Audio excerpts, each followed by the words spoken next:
Ladies and gentlemen, now entering the stadium, your Swain Blue Devil cheerleaders and your Swain Blue Devil marching band.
Ladies and gentlemen, once again, welcome to Swain High School. It is special night tonight.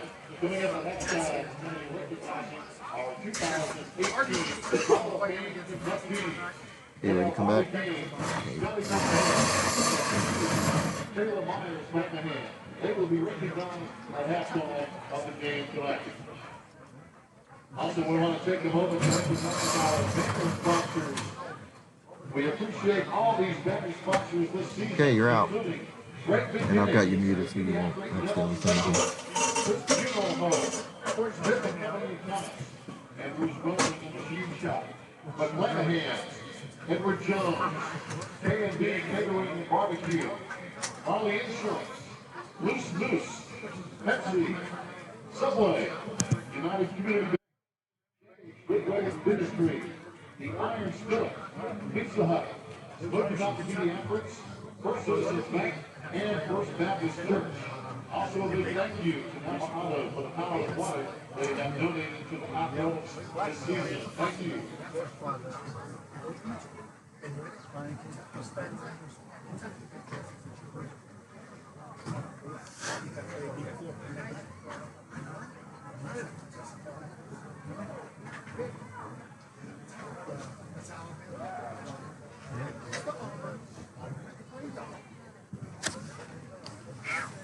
You know, it could just...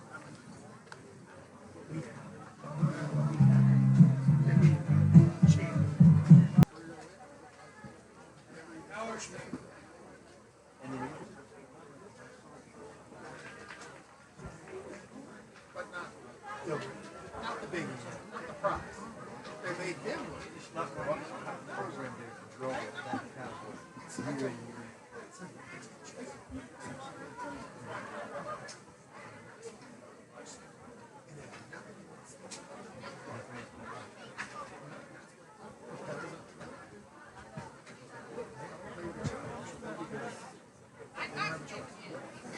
slower. Ladies and gentlemen, the officials for tonight's game are Carl Junaluska, Kevin Carter, Charles Shute, Curtis Dowell, and Daniel McNabb. These officials are registered by the North Carolina High School Athletic Association. Their experience and integrity qualify them to administer the rules of the game. An attitude of good sportsmanship should be upheld by all spectators, Yes. players, and coaches. Okay, great. Yeah, I've got it on. Sorry about that. I had you down. No, I know. I should hear him. But I didn't.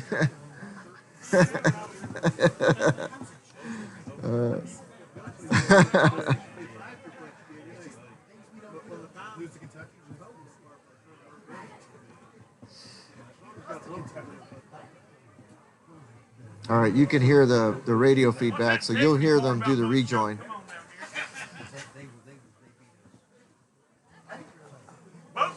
Yeah, so we'll do this. Usually that's the best time to do it.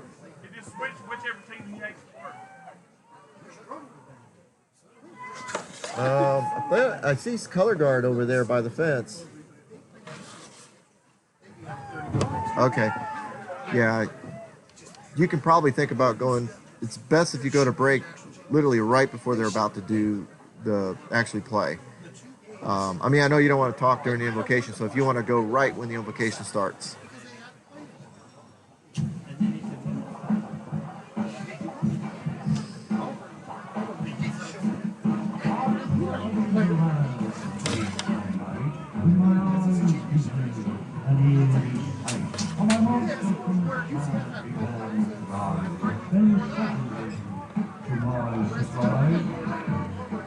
He did the monster. It was a big hard smell. He caught all in the flag. He did the monster. From my love to the ford in the castle east, to the master bedroom where the vampires feast. The beautiful came from their humble abode. Okay, we're about to come back. From my electrode. He did the monster man. Okay.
That's really not Jim across the view.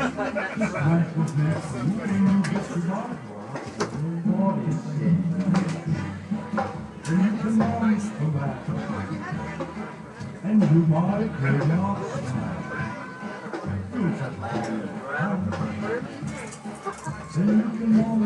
I understand.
the Orr kid, also very versatile running back in his own right. We're just a few minutes away from the national anthem, and then we'll have kickoff action for you here at Swain County Memorial Stadium. So we'll be right back.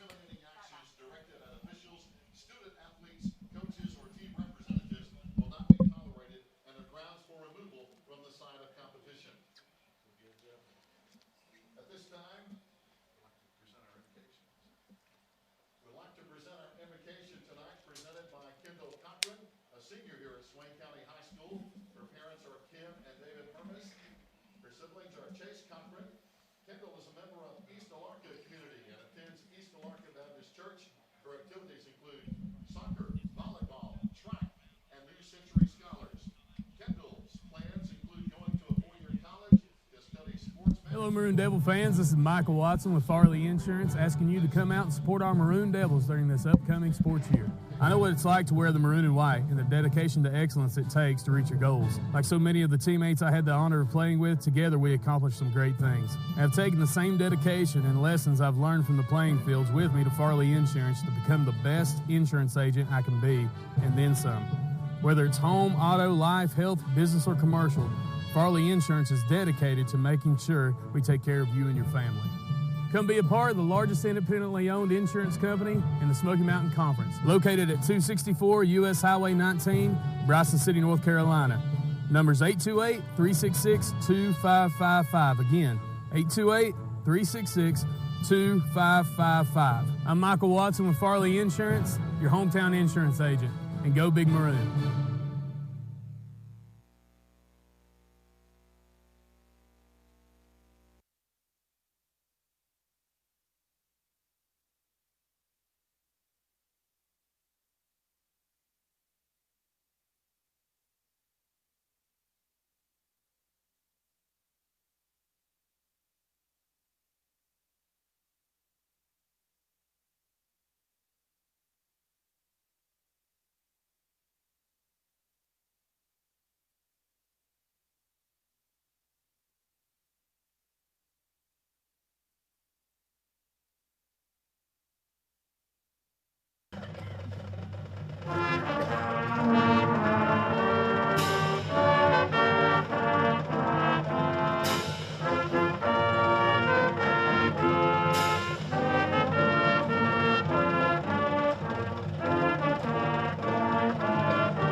Wonderful job as we come back out of that by our Marine Devil Marching Band in tonight's national anthem. And they will make their way off of the wet tundra. And we will be underway in right at 10 minutes. But in the meantime, Coach, a couple of things to look at tonight, statistically just speaking, that in the Smoky Mountain Conference passing leaders, the one thing that surprised me the most was Landon Orr's name coming in at number 3 in that in the conference. Luke Stewart from Rosman leads the conference in passing, and that's not surprising having watched him. No, work not up a here. bit surprising, yes. And then Bobby Crow, who we saw at Cherokee, and is a very talented quarterback as well as number 2. And then Orr comes in there at 3, and he's gone over the 1,000-yard mark now for the season, which is big for them. 61 of 110, so he's above 50% passing. So in that respect, he's made himself a threat that you have to defend. Yeah, and the thing about it is they don't throw from the history of Robbinsville football was not necessarily for them to say, we're going to come out here and start throwing the football automatically. Right. We're going to run the football at you till you make us throw it or put us in position. That's not so anymore. Now that's a threat. He's just as liable to turn him loose on first down, to either throw it or run with it himself, and that's what makes it dangerous. That's why you can't hang your hat on any one part of it. Well, with that being said, tonight's game also features the 3 leading rushers in the conference, with Riley Anderson on top, a whopping 1,201 yards already on the season. That's 133 yards a game they're getting out of him average-wise. But on the plus side for the Maroon Devils, Bryce Swain is number 2 in the conference, and Damian Lossy comes in at number 3. Yeah. So it balances out in terms of the amount of yardage gained. I think it may be boiled down to which team can exert themselves on a wet field better than the other one. Yeah, and hanging on to that football. Like we were talking about the weather, field position, and maintaining the football and being able to move the football. You don't have to score with it every time. Right. But you've got to hang on to the football and take your chances on what fourth downs you can. But this field is in great shape. So it's not going to go away immediately. It's not going to have an impact except on the ball itself, I feel like. And in ball games like this, coaches always worry about how many dry towels you have in a bag over there somewhere to keep these balls dry. And if you're watching on the Maroon Devils Network, you'll notice that there is a tent on the Robbinsville side. I was told prior to the game by Neil Blankenship that the officials would have to make them take that down as it interferes with the field itself. It's too close to the field. I don't know what the exact rules on that are on that, Coach. Maybe you know more than I do. But he had indicated to me that they would have to take that down. So I don't know if they will or not. It looks like the officials are getting pretty comfortable under it right now to me. Right, I think they're going to use it. I really do. I'm not sure about that. The regulations concerning that, and you can see it on the screen here that it is awful close to the sidelines. I would hate to see any players get tangled up in that thing, but in the course of a ball game, it could happen many times over. So it may end up coming down anyway. It looks like they may be doing something with it right now anyway. So we'll see what happens in over time. That was the indication that I got prior to the game, and as fans know who have followed Smoky Mountain Conference football over the years, there's no stadium you're going to go to in our conference that has a great deal of room in the out-of-bounds area. Never have had. It just wasn't part of the design back when the fields were designed, and to do so, you'd have to lose part of your track. Yeah. It could be done, but at the same time, who wants to even do that? Now, when most places are laid out, they're laid out at high schools with tracks around them, and you really can't do a whole lot with the sidelines and the boundaries. Well, just a quick note about Boyce Dietz Field here, and probably no one knows this field better than you do, Coach, having spent as much time and putting this Bermuda in during your tenure. The field itself was in good shape. We have had, of course, about 0.3 of an inch of rain in the last little bit, but from in Bryson City, from about 2 o'clock until about 5:30, there was no rain. Right. And so it gave it a chance to absorb what had come down. And then once we came to the stadium tonight and entered the facilities, this mist started, and it looks like it's let up now, but it's been a steady mist. And if you're watching on the Maroon Devils Network, and for our listeners on WBHN, you can see the tracks where the band have been on the field almost like it's a dew. Oh, yeah, it's a light covering, and this field drains great. It has a sand base to it, and it soaks right through. It drains real well. But it is what it is. It will start to come up at some point in time in the ball game. It doesn't damage it all that much. It recovers. About one more good frost, and it's going to turn brown anyway. So it'll be turning loose before too long anyhow. It's on the back end of its growth cycle, judging by the weather that we've had and going to continue to have over the next a couple of days at least. It looks like we're going to not get out of the 50s during the day and at night be down in the 40s again, and that doesn't bode well for Bermuda. No, it loses its green, and luckily its root structure stays intact, so it stays with you through more of the season, the rest of the season. It doesn't, although it turns brown, the root structure's still there, and it'll stay with you. Well, again, I don't know how much of a factor that's going to be in the game itself tonight. That'll have to remain to be seen. I think one factor that we haven't spoken about yet, Coach, is the special teams play in this type of weather, getting the snap back to the punter, to the kicker in those type of situations. that could be a problem. You hold your breath as a coach. I don't care which sideline you're on. Yeah. You always do. It's even on kickoffs. Your kicker slips and falls. He tries to stick his foot in the ground too strongly, and his feet fly out from under him. The ball hits the ground before it gets to your return man. When it comes up off that ground, it's covered with water. Yeah. It's slick. This time of year, it's not overly cool here tonight, but a lot of times players will wear sleeves, long sleeves, right, and it makes that ball even a little bit slicker if they don't have that prepared right. And even a perfectly dry ball, once it hits on that ground, it's going to be wet. All right. Folks, we're coming down to almost kickoff time. You can see the captains heading out to midfield now. Our Maroon Devil captains, Hunter Burrell, Nolan Brown, and Ian Brooks going out. And while they make their way out, let's take one more commercial break down the line, and we'll be back with kickoff right after this.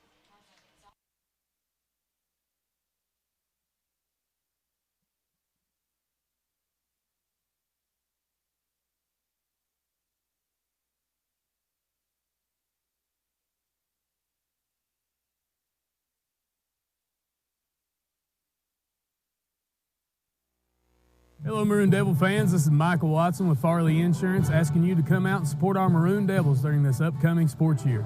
I know what it's like to wear the maroon and white and the dedication to excellence it takes to reach your goals. Like so many of the teammates I had the honor of playing with, together we accomplished some great things. I have taken the same dedication and lessons I've learned from the playing fields with me to Farley Insurance to become the best insurance agent I can be, and then some. Whether it's home, auto, life, health, business, or commercial, Farley Insurance is dedicated to making sure we take care of you and your family. Come be a part of the largest independently owned insurance company in the Smoky Mountain Conference, located at 264 U.S. Highway 19, Bryson City, North Carolina.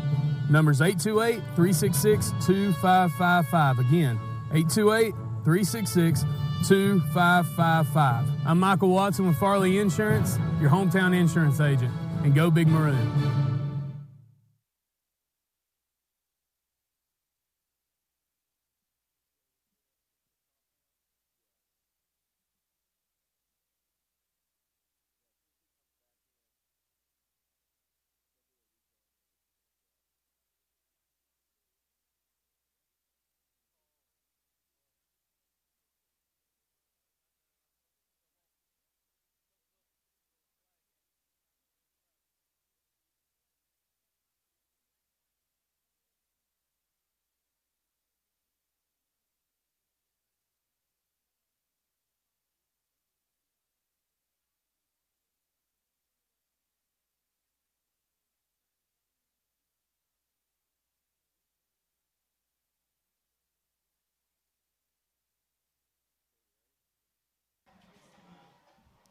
Well, the Black Knights will receive it first, and they are set to take the field. Our Maroon Devils have started their march around the track, which I know is something that is big for Coach White, and over the years has been a staple tradition for this Maroon Devil program. I probably got more pictures of that right there. Yeah.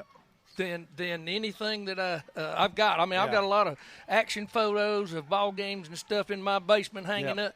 But one of my favorite is in 2004, that group coming down through there for their final home game before the state championship game, and it was something special. It really was. Well, it's a rite of passage, if you will, for Maroon Devil tradition-wise. And one of the great things about it, I was telling you about it during the break, is that we had that film from a drone that followed them in last week, and that is really cool film. We hope to release that once we get it digitized and what we need to do with it, so everybody can check that out. It's really cool. Yeah, I can't wait to see it myself. Though we watched the drone buzz this place all night long, and so I'm glad they got those shots of that because it's special.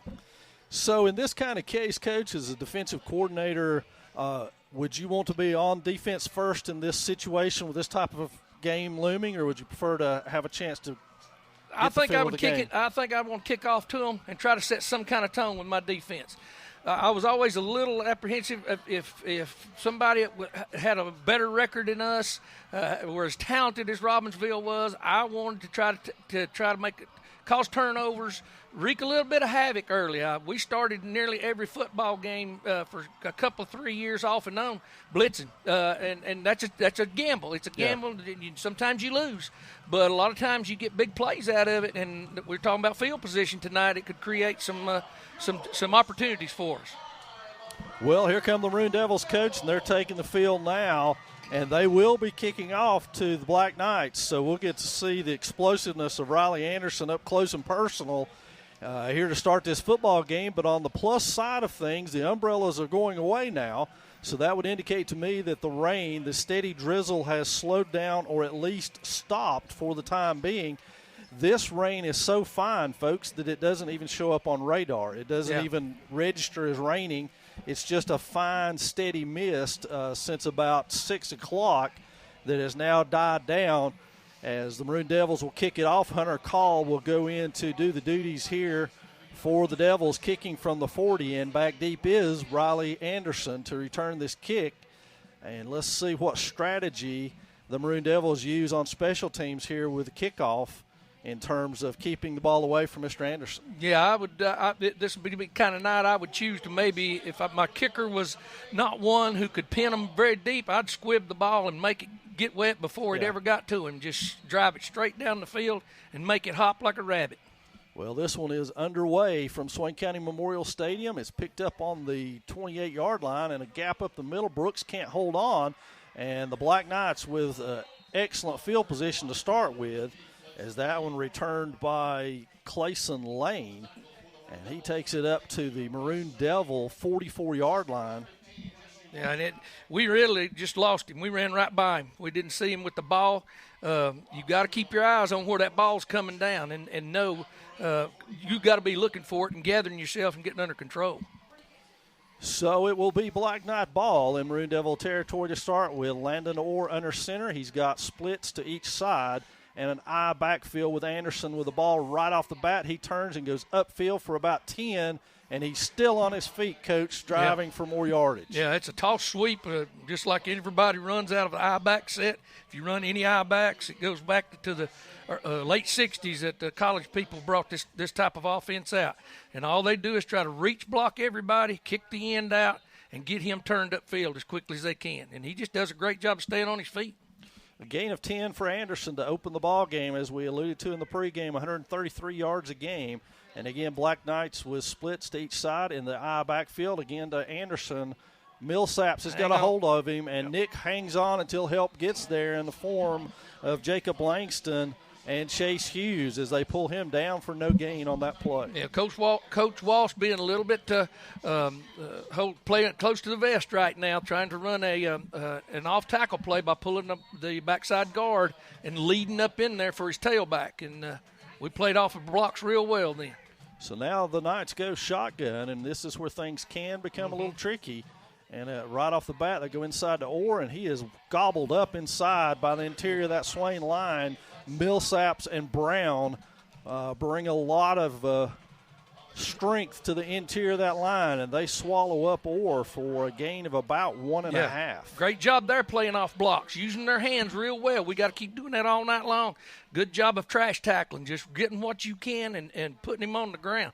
Now we put ourselves in a real good situation to know that they're going to have to try to throw this football, I feel like. Orr with the fake now, drops back to pass, swings it over.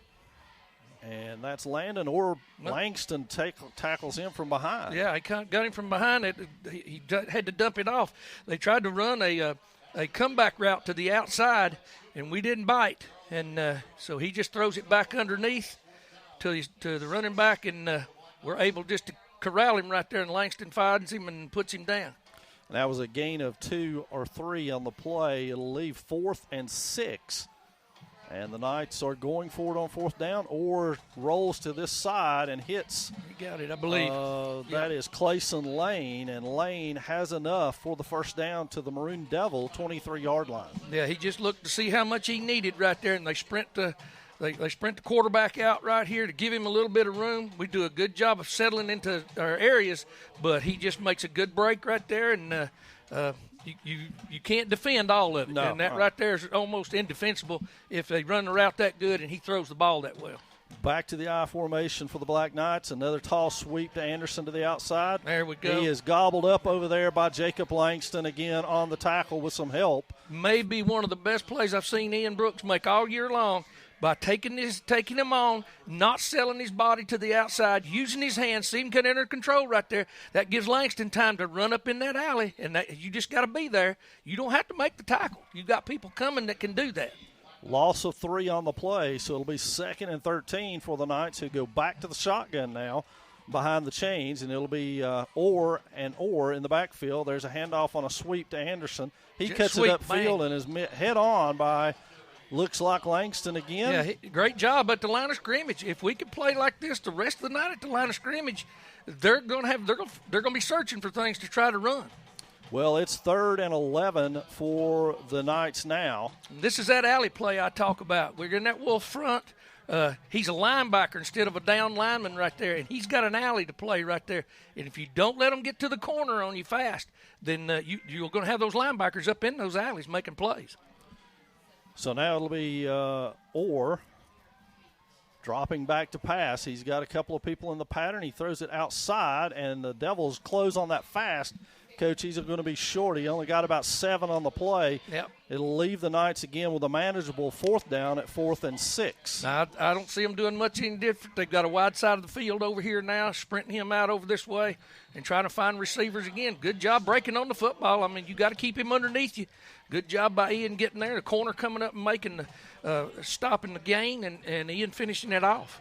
Chase Hughes applied pressure to Orr on that play as well. So Landon Orr behind the center now in the shotgun formation, and looks like a little movement and none, and Langston's got him. Can he hang on? No.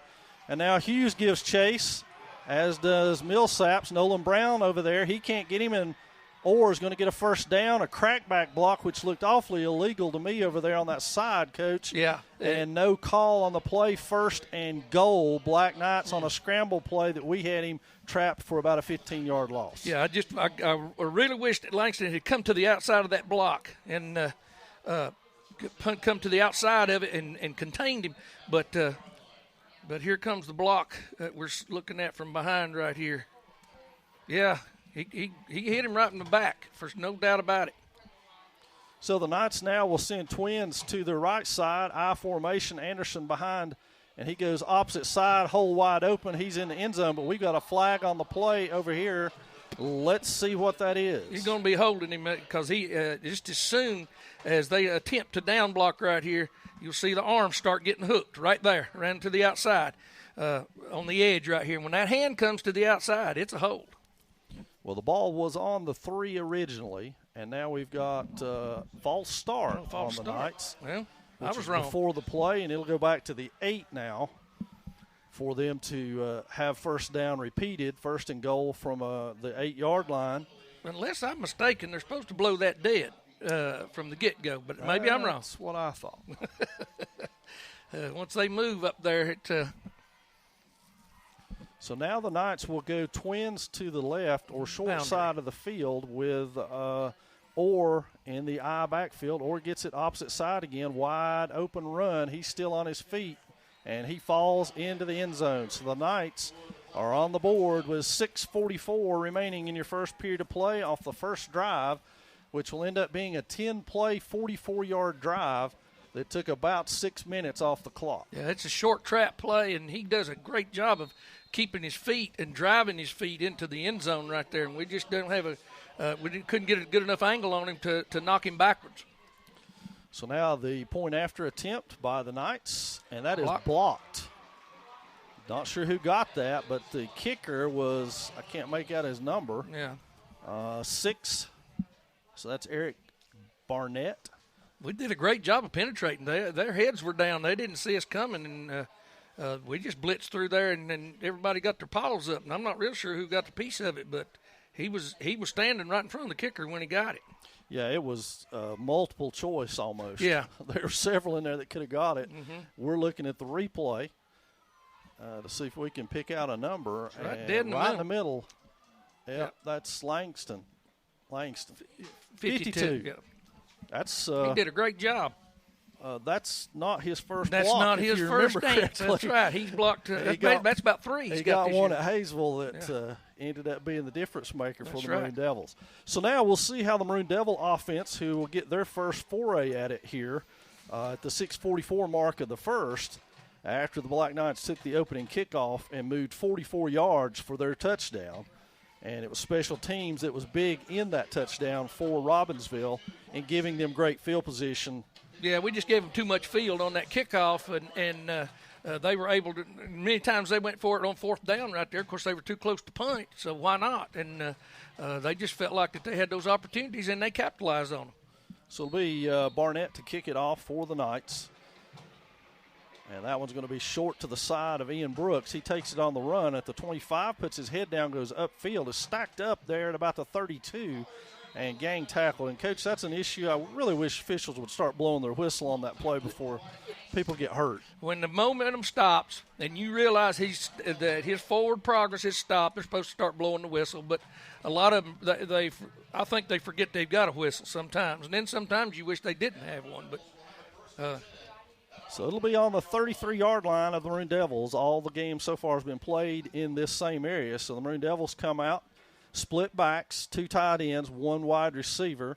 Lossie under center. He goes quickly to the outside, tries to follow Swain, and is tackled on the play by Riley Anderson. Yeah, I bet he wishes he had given that one because we got a good veer block over here, and when we run an outside veer, we get them all pinned down, good combo down, and he just didn't have a chance to read it, or it happened too fast for him to see it.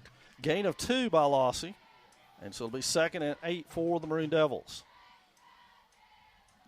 Lossie to the same play, gives to Swain this time, loses his balance, gets it back, heads upfield, and gets across the 41-yard line before being spilled down over there by number 12, Cameron McGuire. Yeah, did a great job of keeping his feet right here when he gets tagged at the line of scrimmage. But they're not taking the dive at all right now on that outside veer, and that's why Coach Marr ran it twice in a row. That it was evident that they're just trying to stop our quarterback, stop Lossie right now from turning the corner with that football. So crucial, 3rd and 3 for the Maroon Devils. Split backs again, 2 tight end run look. It again. Lossie again to the other side, and there's Brooks with the first down, and plus yardage up to close to the 50 before McGuire and Anderson bring him down again, and we've got a Black Knight getting up slowly, but he seems to be okay. Yeah, here's the outside veer. You see the down block. He runs right by the guy who's supposed to be taking the dive there. He just blurred right by him, and it's hard to work on that as a defensive team unless you've got some people that see it quick enough to close it and take that. So they'll start doing that now. They'll change up a little bit, and then we'll be able to take advantage of them elsewhere. So Maroon Devils with everybody to the short side of the field, and they go quick pitch to Swain, who gets across the 50 and is tackled by Anderson and number 17, A.J. Ornelius. Yeah, we did a good job of overloading over here. We're trying to get to – Brooks is trying to get a block on him out there, and we didn't have the seam right where we wanted it.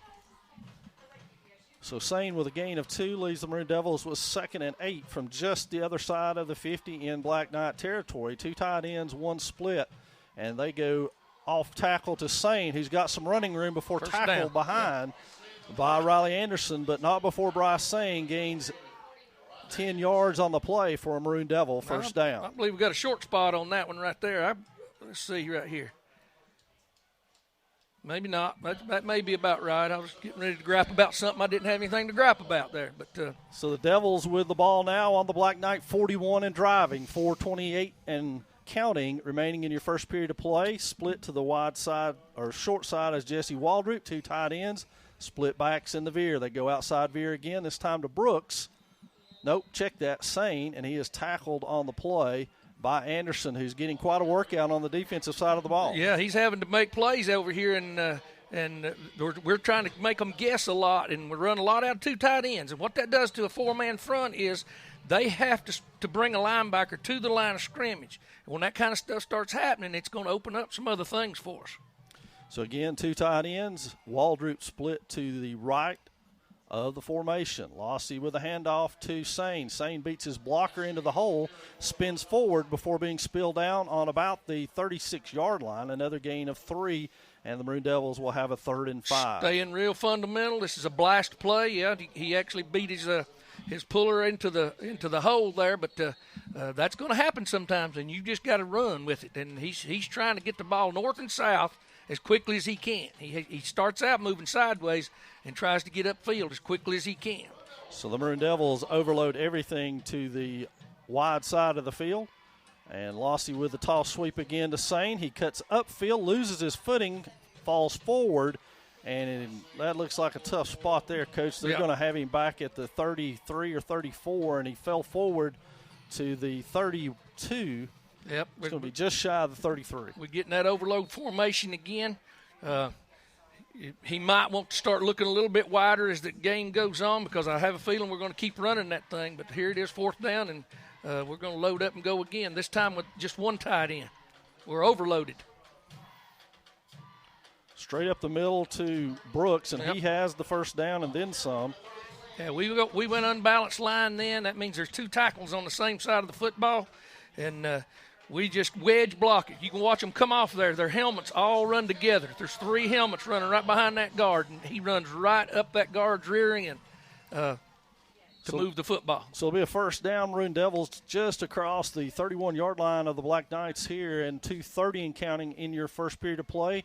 Each team with a possession so far. We've got Twins split to the wide side of the field. Now Langston will join them on that side. They go veer off of that, and it's stacked up over there by the Black Knights. Yeah, trying to run the outside veer by trading the tight end from one side to the other, and trying to make them make adjustments. And sometimes as an offensive lineman or even as a running back, you get a little bit confused about exactly how you're going to block this thing and where you're wanting to run the football.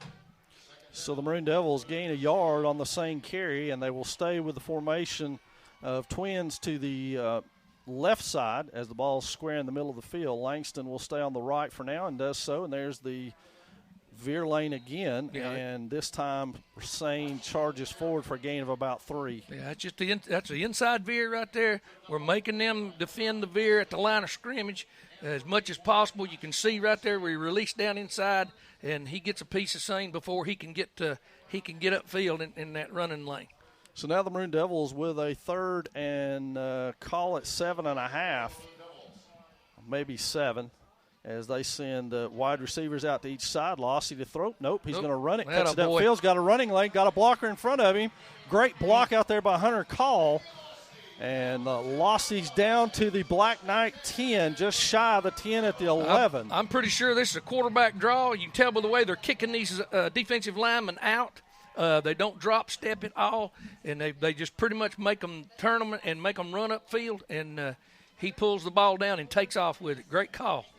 So Lossie on his first carry of the night with a big gainer for the Maroon Devils. 1st and 10. They can get a 1st down without scoring at this juncture. Straight up the middle of Brooks. He's got some room, stumbles, and falls his way inside the 5-yard line, Coach, on a inside veer run. Sure was. We ran without a tight end then, so any veer play you have is either a freeze option or an inside veer play, and all you have to look for is the down blocks, and you'll see the tackle on the right-hand side.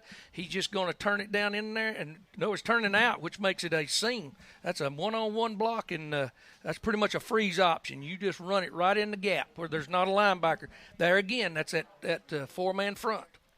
And Colby Taylor checks into the ball game. Slicing through by the Black Knights is Austin Lovin, who cut through the line quickly to drop the Maroon Devils for a loss of about 2 right there. So it'll be 3rd and 6 from the 7. Yeah, you got to have your head up, man, because when they're going to start gaming when you get down here this close. And so it's 3rd down now, and it's an opportunity. I think we're going to take a timeout right here. That's the end of the first quarter. Believe it or not, the first quarter Wow. is over, and we'll take a break. 30-second break down the line.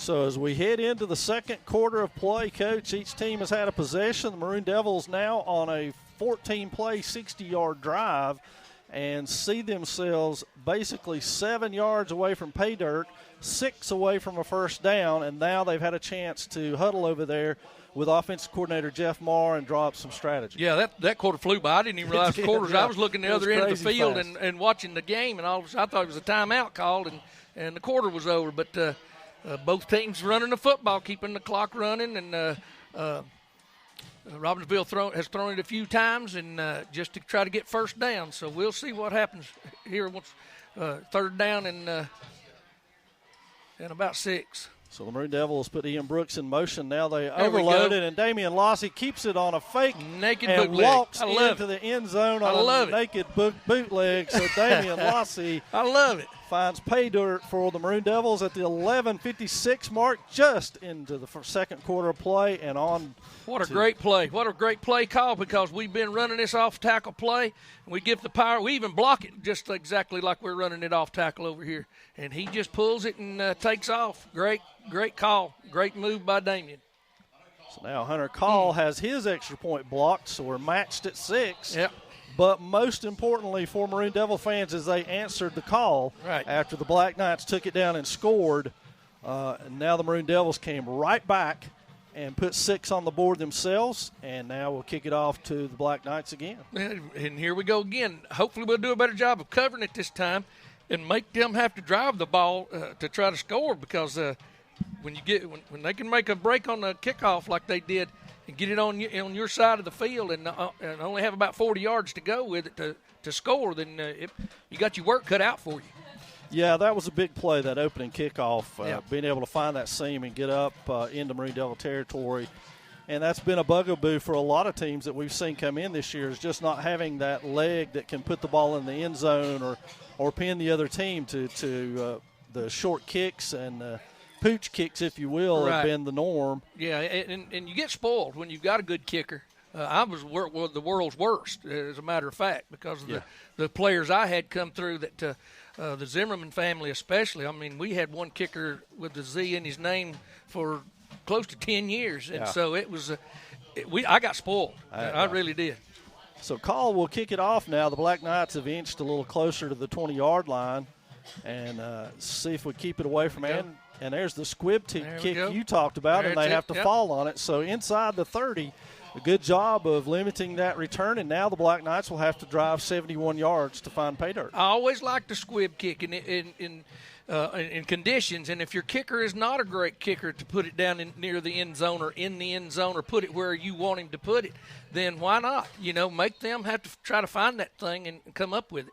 Yeah, it's just like you said, it was a wet football, so smartly, rather than trying to pick it up, they fell on it, and the Maroon Devils now will have played with their back 70 yards away from pay dirt. No Anderson big plays. again up the middle. He squirts through the hole, and he's off and running. Yeah.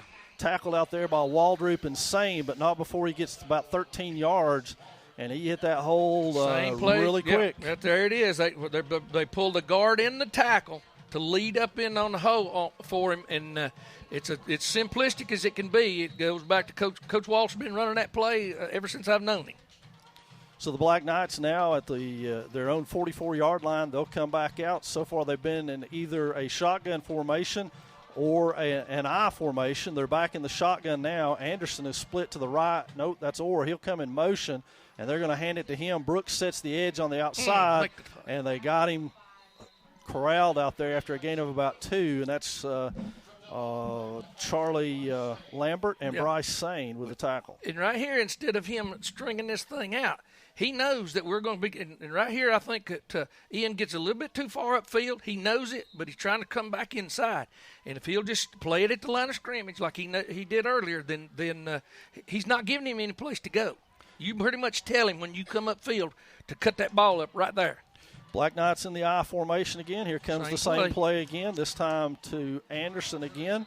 Bottled up at the line of scrimmage there by Hunter Burrell and Colby Taylor. And Langston in there as well. Nick Millsap's getting in on it. It'll be 3rd and about 6 now for the Knights. Yeah, we did a better job that time of staying on the line of scrimmage and not allowing those blockers to have the seams they want to cut that ball upfield. So now the Knights in a different formation for the first time. They've got Anderson. This is the wing tee. This is their wing tee wing offense tee. right here. Yeah, this is what we saw last week. Good job. There again, they're trying to pull the guard and the tackle, just trying to do it out of a different formation, out of the wing tee set. Jacob Waldrop read that one awfully well and come in and blew that play up. Got some help out there from Hunter Burrell as well.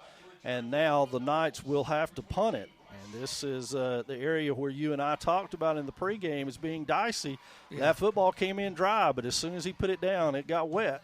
And there's the snap. There's the there snap. Just the biggest fear he can that pick you it up got. and punt it, but he's going to try to run with it. He didn't get a face mask, so I hope they don't call that. No, he Hunter didn't. Burrell's got him chased down, and it's going to be down on the Black Knight 21-yard line, Coach. It's this kind of ball game now, and it's do or die time. And anytime you get on a field like this, you can't take anything for granted. And there it is, snapped it over his head.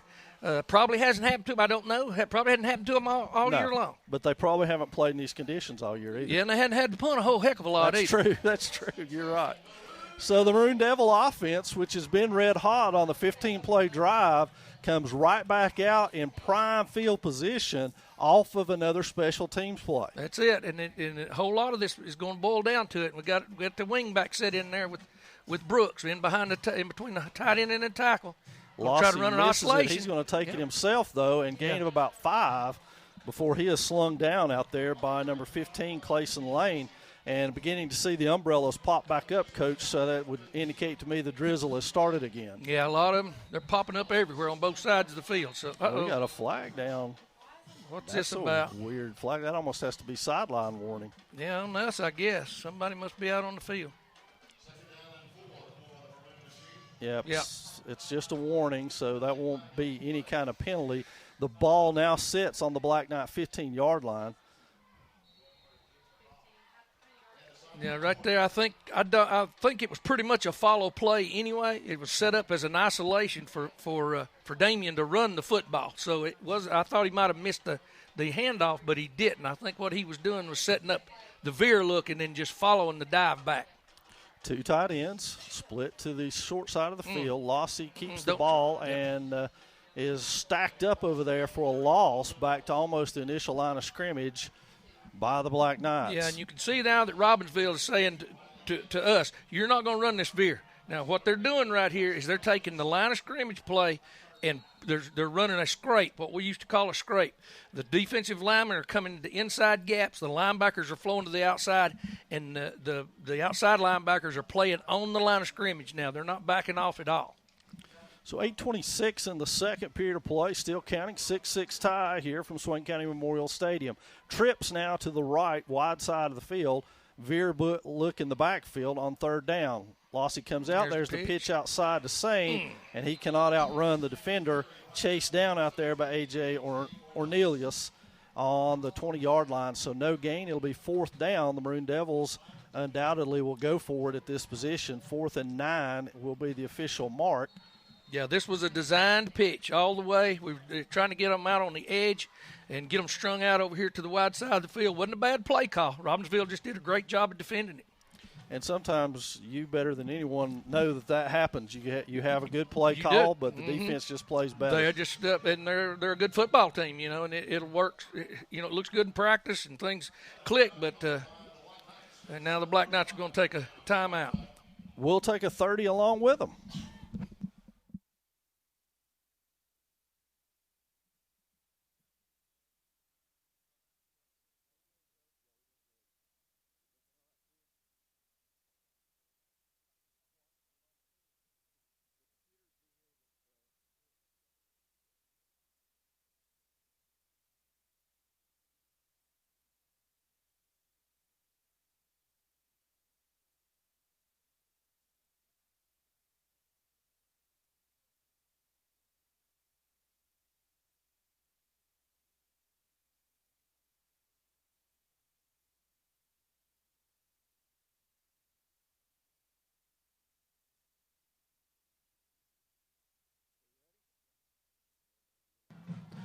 And so the Maroon Devils facing a tough 4th and 9 here in gift territory after a bad snap sailed over the Black Knight punter's head. The Maroon Devils now will have it 4th and 9 here. Looks like Lossy and Brooks in the backfield, and Lossy will go to the shotgun formation for the first time tonight. Nolan Brown under center. Good snap from Nolan. The Knights coming. There's a pass outside. He's got him wide open. Oh, he couldn't hold on to it. That's Jesse Waldrop out there. And it floated a little bit in the air, and Jesse had to wait for it and allowed the Black Knight defender to get there and lay a lick on him right as the ball arrived. Yeah, he runs himself wide open right here. He makes a break and to the inside, and the defender loses it right there. He's not sure where he's at. And then he has to go up for the ball's a little underthrown, and he just separated him from the football. So now the Knights take over on their own 20-yard line, 1st and 10 with 7:29 remaining. And the Maroon Devils with a good defensive stand last time the Knights had the ball. Let's see if they can duplicate again. A handoff to Anderson, and there's a flag on the play in the area that's usually holding. Yeah, it was an isolation play this time, and generally if they try to a linebacker reads it real quick or a defensive lineman, you'll see it right there. They pretty much try to tackle him. And it is holding on the Knights. Anderson had got to the 25. Interestingly enough, statistically, he and Bryce Swain are equal right now with 25 yards each on the ground. Swain has 10 carries and Anderson 7. And now the Black Knights will be faced with looks like a 1st and 20 or almost 20, as it's just shy of the 10-yard line. Yeah, it took them back there, but now this is where they'll get in the shotgun. There it is, and they're going to try to open this thing up and let him try to pick these receivers out towards the boundary again. So he flood route, and that sailed on him. That almost had to be wet balls. Of course, there was pressure from Jacob Langston out there in his face as he began to throw the ball. Looked to me like Jacob did a good job breaking down in front of him instead of just rushing at him. Did a real good job this time. See, he learned his lesson from the last one when he went inside of everybody and he got beat to the corner. And so now he's taking it a little bit slower. All you have to do is get in his way. And so out of this wolf front, this 3-man front, and there you see the 4 linebackers basically is what you end up with, and that's a good look against this offense. High snap by Orr. He struggles to get outside, but meets Nick Millsaps over there. Head on, and that's not a good reunion out there. That's why I love this wolf front against these shotgun sets right here. Watch the linebacker, watch Lambert come off the edge right here. Now he makes him move further out there than he wants to, and then that brings the other linebacker, and you see the defensive lineman then playing on the line of scrimmage. They don't have to penetrate, just up and down that line of scrimmage and making things happen. So now 3rd and 19 for the Knights from their own 11-yard line. They go under center, fake a look, try to come back with an inside screen. It's complete out there. That's a way to get to the football. To Jesse Phillips. That may be the quickest I've seen us get to a football all year long. It really was. That was while he was maneuvering out there, the maroon helmets are coming. And you can see Langston sees a whole lot of it right here. He sees it, them getting width on them right there, and so does Brooks. So the Black Knights in unenviable territory of having to punt again. And at this point, the snap is good. The kick is up and on its way. It is a short one. Swain will let it hit and roll, which is a wise decision in this weather by my standards anyway. Oh, yeah. If he can't get to it cleanly, then he needs to let it go. But I'd give anything to see Bryce get a hold of a punt again and be able to do something with it, because he's good at it. We know he is, and I would like to see him have an opportunity to return one. So the ball rolls dead on the Maroon Devil 48-yard line, and it's ideal position for the Devils, just 52 yards away from a touchdown. And Swain will come out with 3 wides, 2 to the left, 1 to the right, split backs in the backfield. Lossy under center. He takes the snap, steps backwards inside to Brooks, but he is tackled right away on the interior in there. This is a midline option right here, Coach Burrow. This is where you try to take advantage of that A gap that's open right there, and if you'll see us reach down inside right there, and we're trying to run it short trap, and it just wasn't there. So now the Maroon Devils, after a gain of 1 by Brooks, will have 2nd and 9. They come out again, 2 tight ends this time. with Waldrop split to the short side of the field. Veer back set, Lossie under center. He takes the snap, goes outside to Swain. Swain stubbles ahead for a gain of about 2. Brings up third down, and we'll see right here what we I would say that you may see that quarterback draw again. Spread them out all over the field and run the draw since it's at midfield right here. Obviously, the Black Knights making adjustments to the veer and the veer lanes, altering those for the Devils out of this 2 tight end set. Swain still 2 tight end here with the receiver set to the short side of the field. Ball resting right on the 50. Lossie with the snap. He goes outside, pitch to Swain. There's nothing there. That one's eat alive, and there's a penalty, a flag on the play. Is that on Swain for a hold? It is. Yeah. So the Black Knights should probably decline this penalty, and it'll be 4th and 10 for the Devils. 4th and 11, actually. No, they're going to take it, so it'll be 3rd. I don't think they even gave him an option. He looked over there. He's over there trying to decline it right now. I don't know why officials do that. I never have understood it. See, now they've lost the spot.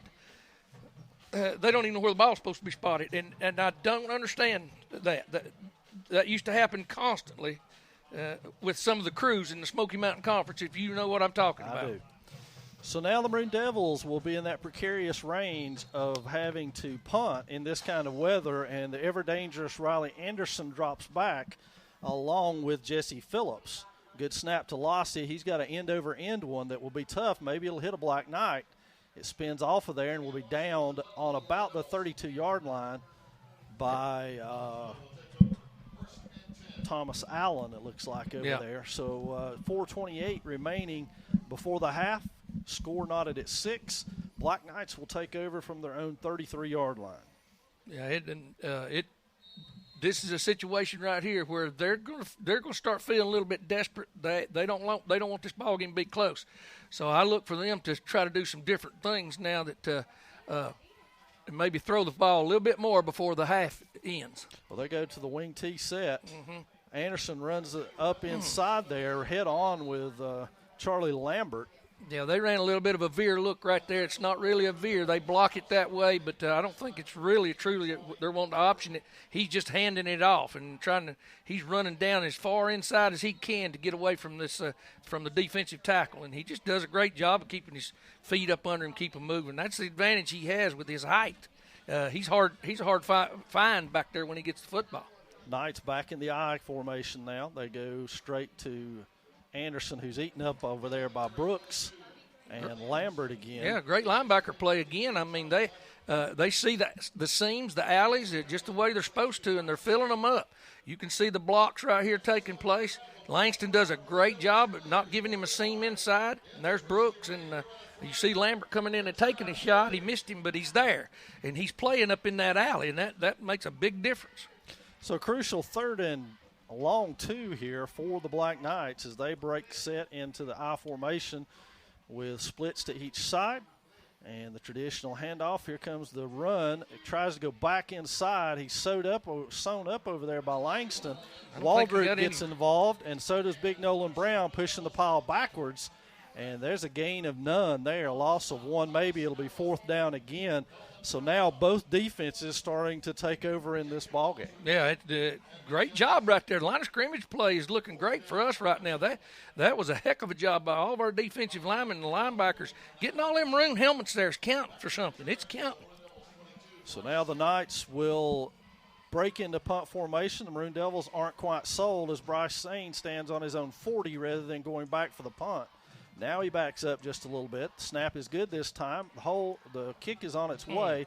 It'll sail over Bryce's head but hit the wet ground and skid to a stop at the Maroon Devil 29-yard line. Yeah, he kicked off to the side, and he opted not to try to attempt to catch the football, and it worked out. Well, in these wet conditions, Coach, it's almost got to be perfect to be able to even risk it. It's got to be hit right at him. Yeah, he's not going to risk it. He's already been told by his coaches, unless it was late in the ball game and something like that was happening, don't take a chance on it right now. The punter's not getting the ball downfield very well, and we'll take our chances on the spot where it hits. So the Maroon Devils break huddle now with Waldrop in motion. It'll be twins to the short side of the field And Yeah, now we've got a there's flag procedure. on the play. It's probably on Swain for It movement. was. I think we jumped. Our guard and tackle was trying to pull over there, and there's something that made them jump. It could have been Robbinsville making a call, or it could have been something on the line of scrimmage. But it looked like both of them jumped at the same time. So there's something that went on down there that wasn't quite right. So 1st and 15 for the Maroon Devils now from their own 24-yard line with 2:23 remaining in the half here from Swain County. It will be Sane, Waldrop. No, check that. Brooks and That's Sane up the middle for a gain of about 3. still trying to get the veer look going without the tight end this time, and trying to get those linebackers out of the mix by putting receivers out to the wide side of the field. That stretches those outside linebackers, and if they commit too much, you can see there, all you see is the 2 inside ones and the one to the short side of the field. The other one is stretched out, and that's why earlier we were trying to pitch the ball out of that look. So now the Maroon Devils will break huddle. It's 2nd and 12, misting heavily again at this juncture of the game. Maroon Devils 2 tight end set. Waldrop to the wide side of the field. They go backside to Brooks. Yeah, I'm not real sure exactly what that looked like. That could have been a counter dive. 2 tight ends. Yeah, it's a counter trap. Look, yeah, they countered out to the front side and trapped the back side. We've got 3rd and 11 for the Maroon Devils, and D. Walsh and the Black Knights choose to use a timeout here to stop the clock at 1:31 and a chance to maybe get this ball back in decent field position here before the end of the first half. Yeah, it's not a bad decision at all either, because the mere fact that we would have to end up punting the football, and he feels like he'd have enough time to make a cut, try to throw the ball deep or come up with some kind of big play. I have a feeling, coaching-wise, that the more times you can force the other team to punt, the better off you are waiting for something bad to happen. Exactly, and you can't take those timeouts with you into the locker room, so you choose to do it a different way. It did give offensive coordinator Jeff Marr a chance to talk strategy with his Maroon Devils, so now they will have 3 wide to the left, wide side of the field, 1 wide to the right, and Ian Brooks and Damian Lossy in the backfield here on 3rd and 11. The snap is to Lossy, and he takes it, cuts it upfield. He's got some running room, and he spins his way to the 40. He's got the first down. And again, a situation where blow the whistle, please, before somebody gets hurt. Yeah. I mean, he's 10 yards back there. Start blowing the whistle before then. It's evident that he's not going to come out of great draw blocking right there. You can see Brooks trying to come up on the linebacker. It's pretty much run like an isolation play. And Lossy gets the 40. It'll be 1st and 10 for the Maroon Devils. They spend a timeout here with 1:22 left before the half. And interestingly enough, this is the heaviest it has rained during this game so far. I'm not sure that Coach Marr and the offense will be tempted to go to the air at this juncture with this kind of field conditions. He's probably got a rabbit in the hat of some kind. He's run the draw twice, both of them big plays. So I don't see him doing that again right here and now. But if he's got any kind of special plays into the middle of the field, the pass play that was batted away down here earlier in the end zone, if he can run himself open again like that, and Damien can get rid of the ball earlier, and it looks like it's the same formation that we're in right here, he's probably going to do the same thing. Well, at some point, there'll have to be some linebackers step up and play that draw, and that will open up the middle of the field a little bit. Maroon Devils in the same set again. Lossy blitz coming. Waiting with the blitz coming. Everybody's picked up Brooks good. Has got it. He throws it, but it falls off of his hand. And Langston tries to get back to it but cannot. Incomplete pass will stop the clock. 2nd and 10 for the Maroon Devils. You can see Damien palm the ball, what I call palming it. He'll have to actually turn his palm up underneath the ball right here, trying to hang on to it. You can see him spinning in his hand, and it's just not going to come out of there right. That ball is shiny wet right now. And the officials, by the time they lay it down and you get to the line of scrimmage and it's being rained on, the ball's soaking wet, it may be perfectly dry, like you said earlier, when it gets out there. But once it's set on the ground, it's going to be wet. I, for one, do not know the size of Damien's hands, but if he has small hands, then that makes it awfully hard. Yep. Brooks into the secondary, wide open, waiting to be tackled almost. Yeah. And there's a late hit off there's the flag. I started to say, you got to call that. Now the clock stops. That's great. They are zeroing in on Charlie Lambert. That's twice they've hit him off the pile. Yeah. Charlie does a great job right here of kicking that kick-out block. Then he's getting upfield trying to find somebody else to block. But he knows not to block behind the ball. But he can push the runner ahead, and that's what he's trying to do. And that right there cost him. So a big penalty here moves the ball down into Black Knight territory. It's going to end up on the Robbinsville 32-yard line, 1st and 10 with 1:07 left before the end of this first half of play. It looks to me, and I could be terribly wrong, and I don't mean anything bad against either kicker, that field goals are pretty much out of the question. Yeah, I wouldn't even attempt one. And the clock's running now. We got to get underway quickly here. And we got trips out to the wide side of the field. We may be going – oh, there's the ball on the ground. They blew him dead. And he handed the ball off. He's going to be down on the 40-yard line, and that ball did not get to him from center. Nope. Again, folks, if you're listening on WBHN, it's hard to describe to you how hard it's raining right now. This has truly been as hard as it's rained all night. The Maroon Devils spend another time out here, but it will now be 2nd and about 16 for the Devils trying to get in before halftime, and scoring might be at somewhat of a premium the rest of the way. It will be if this continues right here. For how long, we don't know, but if it continues, the ball's going to be wet for both teams. And this is the type of ball game that if you can get a lead, the weather's going to help you. So a score of interest for our folks in the Smoky Mountain Conference. Cherokee is on top of Hayesville 21-7. That's listed as still in the first quarter. And, again, Andrews is off tonight, and Murphy and Rosman played last night with Murphy taking a 71-22 win from the Tigers. It's my understanding that the first half of that game was dry and the second half was played in a steady rain, yeah, kind of like tonight. Yeah, exactly. So now the Maroon Devils line up. Lossy and Swain in the backfield, and Waldrop and Call are set down here. The Maroon Devils moving big time early. And that's a procedure, and the Maroon Devils going in the wrong direction in this drive. It is good to see that the line judge does now actually have a towel that he dried the ball off with and set it right back down in the rain. Well, in the old days, they would hold the ball until you got to the line of scrimmage. And if they did set it down, they would actually cover it with a towel.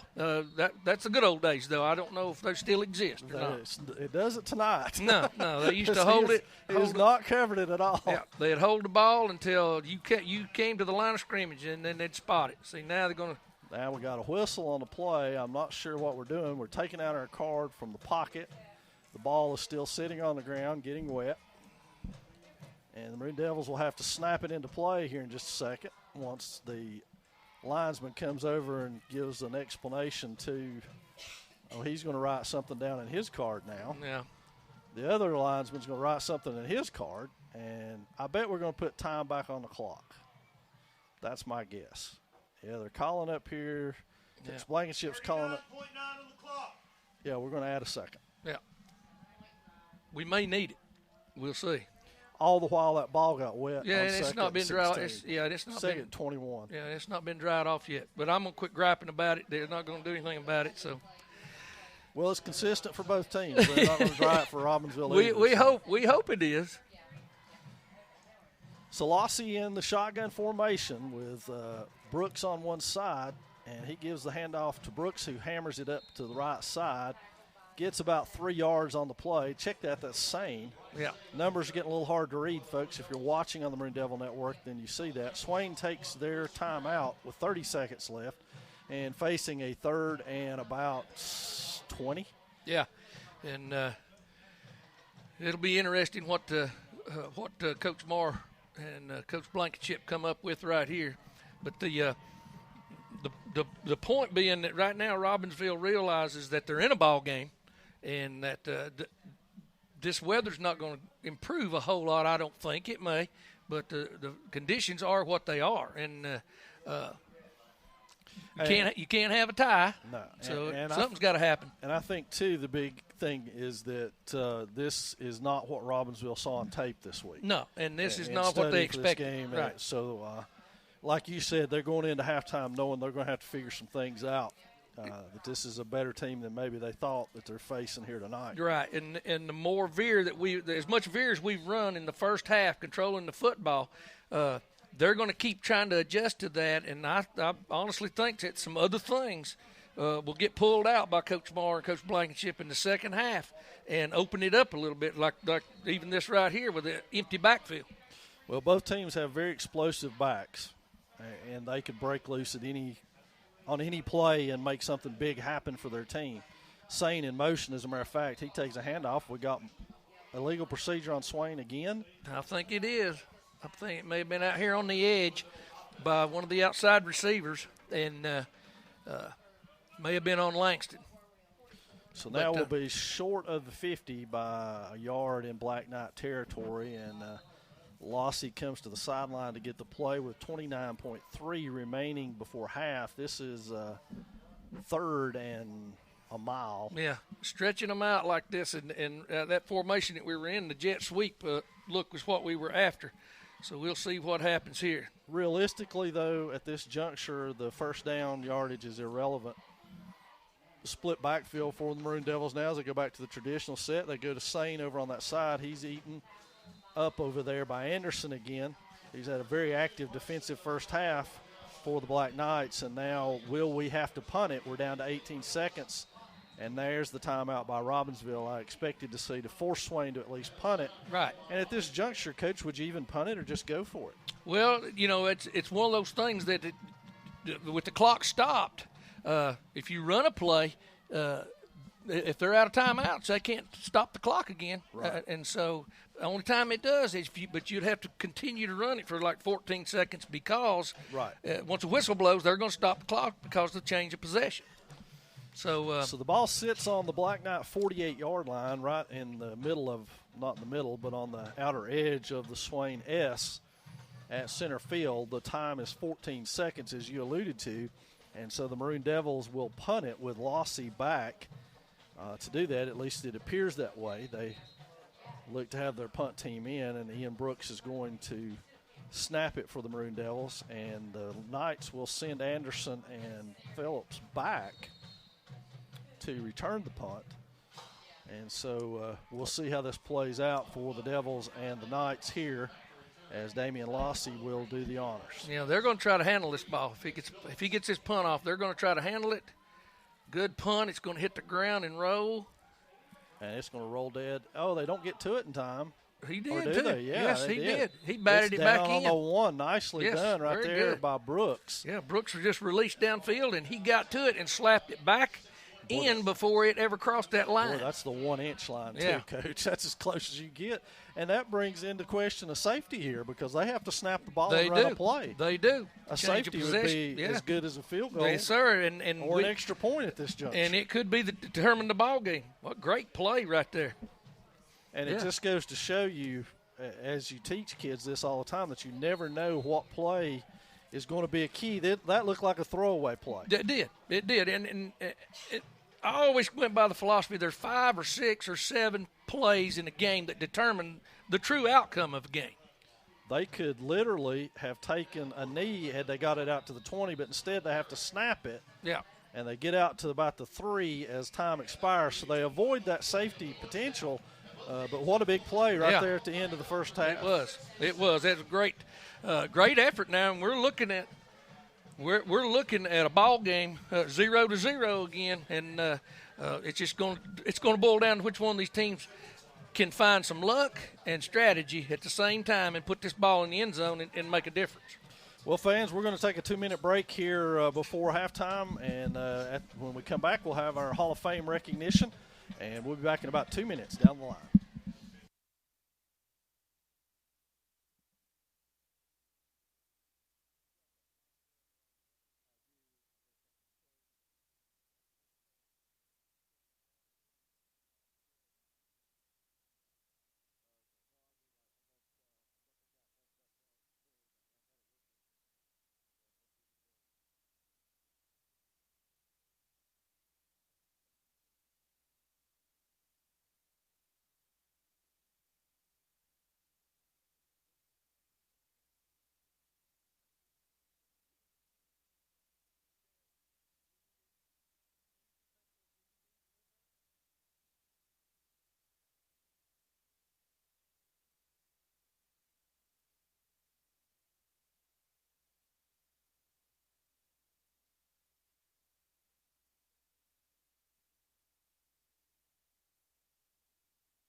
And fans, we're back here at Swain County Memorial Stadium, 6-6 tie. We're going to turn things over to Gary Ayers, who's doing our PA tonight, and he's going to introduce our Hall of Fame class of 2018. 5 minutes too much on the clock. Coach B, okay.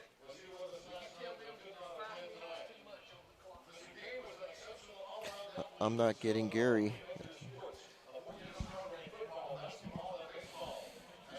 Bobby King never lost a conference baseball game. Pitching in every conference game 4 straight years. Named all Swain conference in every sport.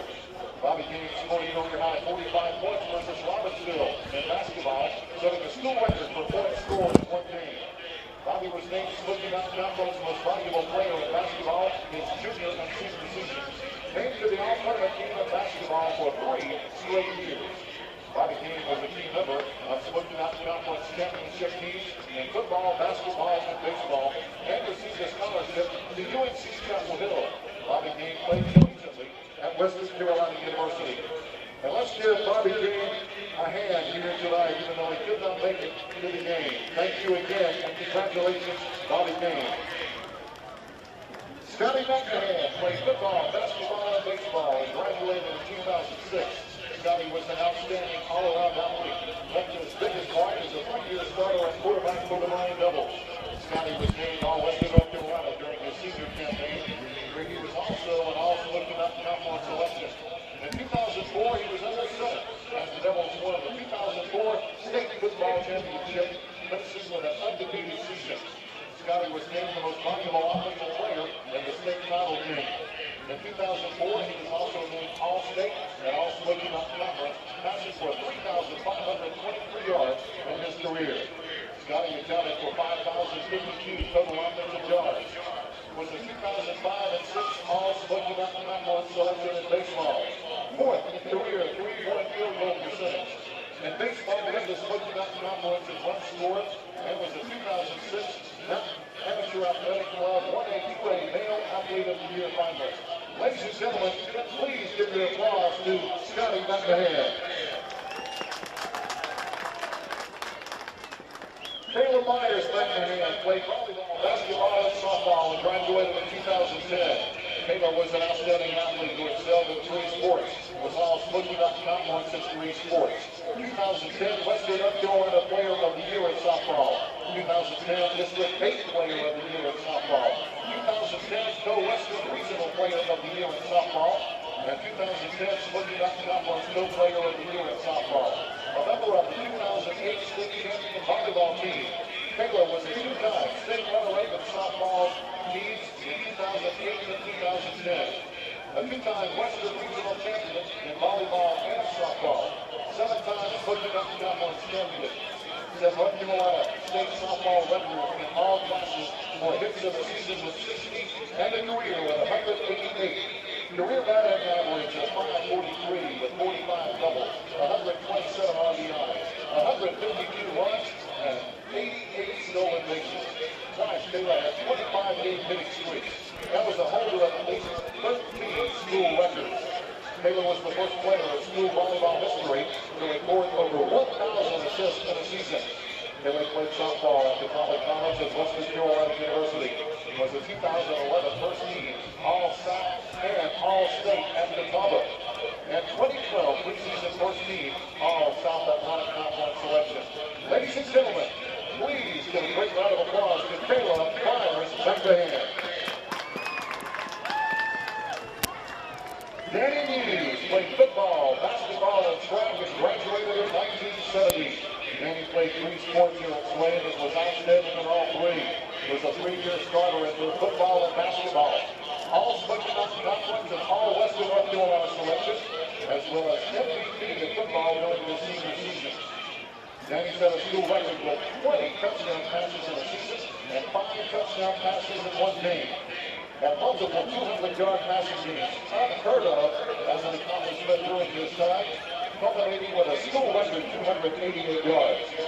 Danny was a state qualifier in the 220-yard dash, where he finished in a near-photo finish with 3 other runners for second place, but was awarded 4th with no review process. Danny set the school record at the 220-yard dash with a time of 22.6 seconds. Danny received a football scholarship to Middle Tennessee State. Legendary Cherokee County coach Jerry Boswell stated that he was one of the best quarterbacks I've ever seen in high school. And Danny was a veteran of the United States Army. Ladies and gentlemen, our 2018 inductee, let's give a great round of applause to Danny Hughes. Again, congratulations to our 2018 class, and again to our board members as well: Bob Barr, Chuck McMahon, Bob Thomas, Harry Birchfield, Neil Blankenship, Sonia Blankenship, Boyd Stevens, Jamie Fisher, Danny Hughes, O'Neill Hughes, Sarah Robinson, and Dan Leher.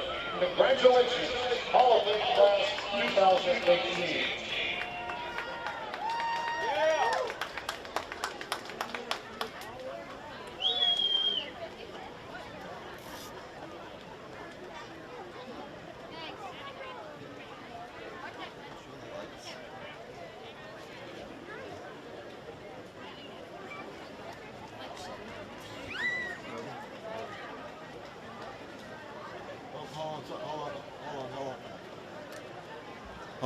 Hold on. Sorry. Now you're live. And Maroon Devil fans, that was the induction class of 2018. You heard just then, it's kind of wet and rainy, so it's kind of hard to see them. But you can visit the Swain County Athletic Hall of Fame Facebook page to see all the pictures from the induction ceremony this week, as well as history on each of those 4 inductees. We're going to take about a 3-minute break, and when we come back, Coach White and I will talk a little bit about the game and some of those inductees.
Okay, you're live.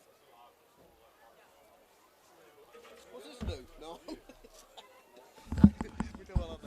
It's a one-way trip out there. I used to run the same at church I went to. Now we are. Now you are. Oh, Sorry. there we are. There we go. We weren't You're turned live. on there for a minute. You're but live. We are now. You're live. I got caught with a piece of pizza in my mouth, so sorry about that. You are live. Okay. Well, the class of 2018 induction ceremony last night, Coach, was an exciting time, and I know both of us are kind of in a unique position because we both have people that we coached directly who were inducted last night, and so for you, Scotty McMahon, who ended up being a young quarterback on that 2004 team, and really was a stabilizing force in there for you guys. He was, and I love to hear the stories. Over the years, you don't realize all the things, the dynamics of a team that go on, and then the years go by, and you talk to the teammates, and they tell stories. They tell you things they don't tell you back when they're playing. Right. But Scotty was exceptional, but he was so laid back, he made me nervous. Yeah. And I used to grab him at practice sometimes and say, "Would you please show me something that you're going to do before we even get out there? Just let me know what you feel." And his expression never changed. But then his first ball game, he started. I'll never forget those guys telling me, said, "Coach, he got in the huddle and his eyes were so big," and said he couldn't hardly talk. And so.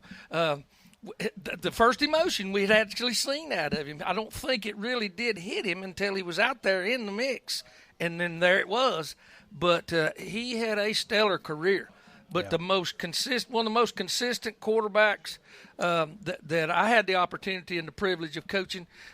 He was he played both sides of the ball, intermixed with the special teams throughout his career.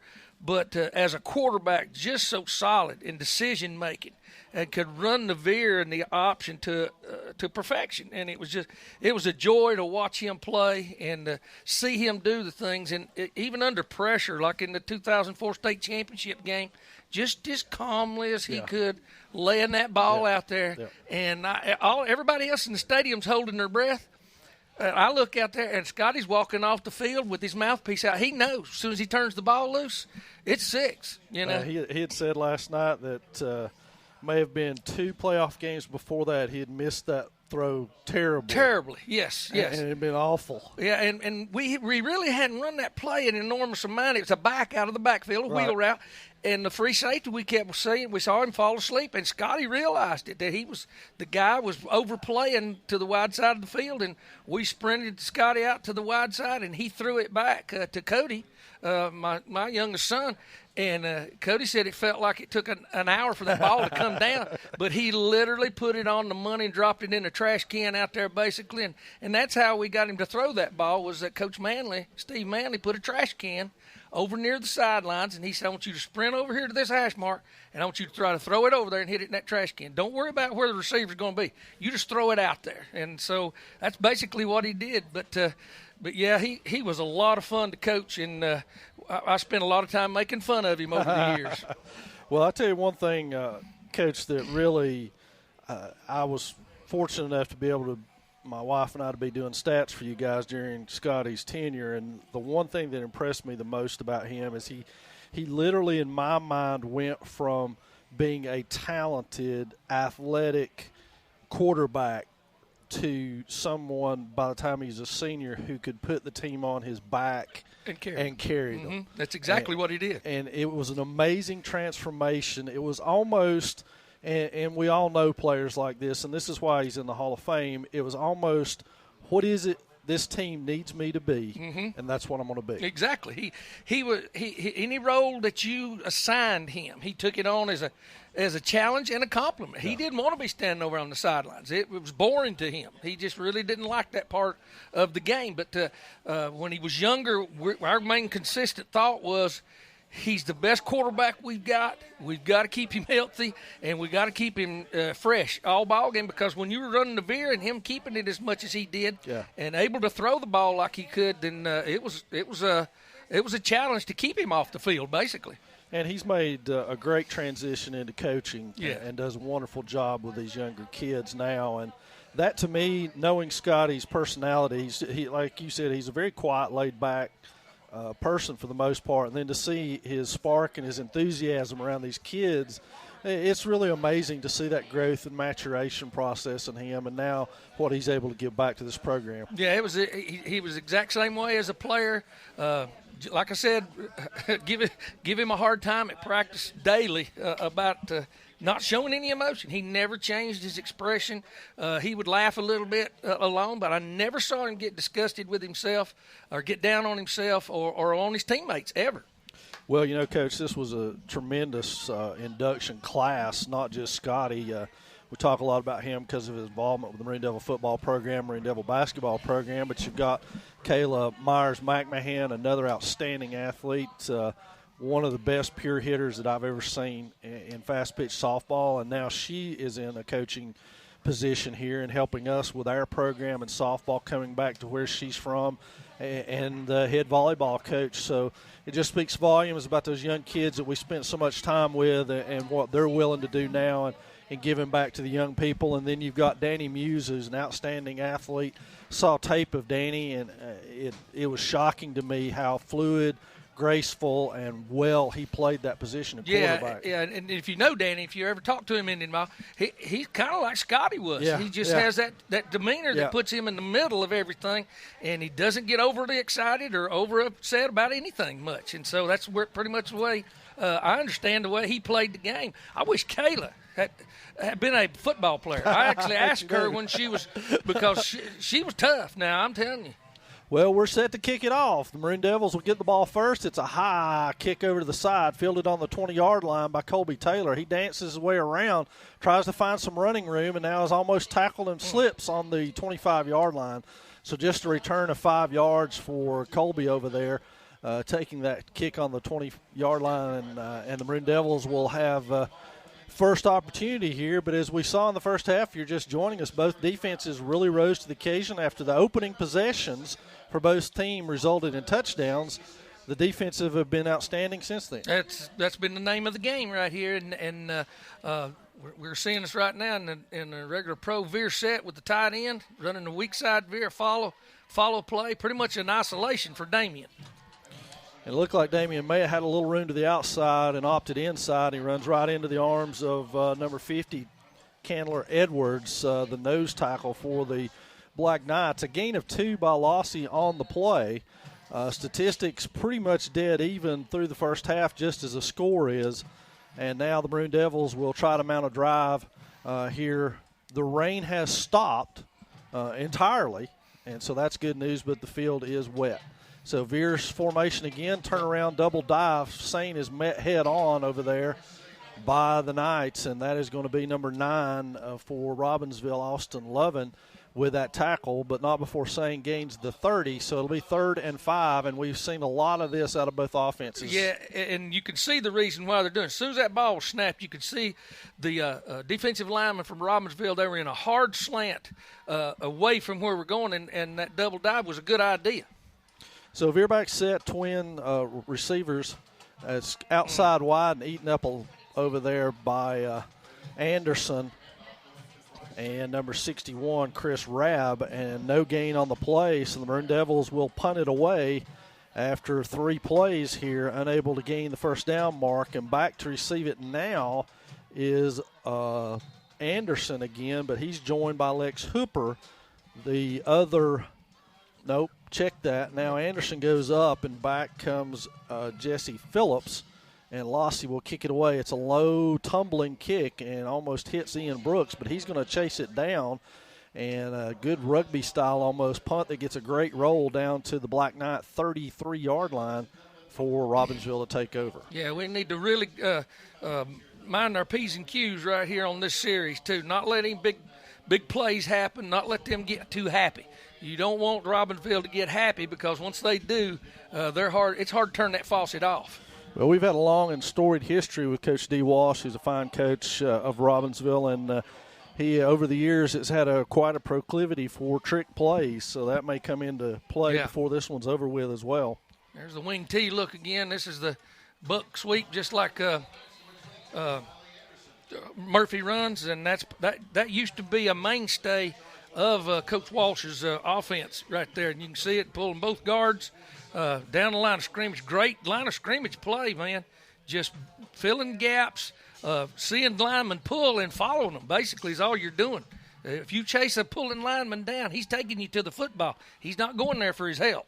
Langston and Hughes, primary tacklers on that play, and now we've got nobody covering a Black Knight receiver over here, running into place at Daniel Ammons now, and the Knights are going to try to throw it deep as they run right by a receiver, but it's out of the outstretched hands of Phillips over there. And again, this wet football makes throwing very difficult. It has basically turned both teams into one-dimensional teams. Yeah, it looked like he was having a hard time. Plus, we were putting pressure. He had hands in his face right there, and it makes it a little difficult. But we fell asleep out there a little bit on the corner. Got to open our hips up and get depth faster than that. We can't let them run by us like that. So 3rd and 13 now for the Black Knights, and they go into the shotgun formation with Landon Orr back there in the backfield. He's got trips to his left, and we'll look screen-wise. Thomas Allen come out of there in good shape, and that one is closer to Jesse Waldrop than it was the Black Knight receiver, who was Clayson Lane.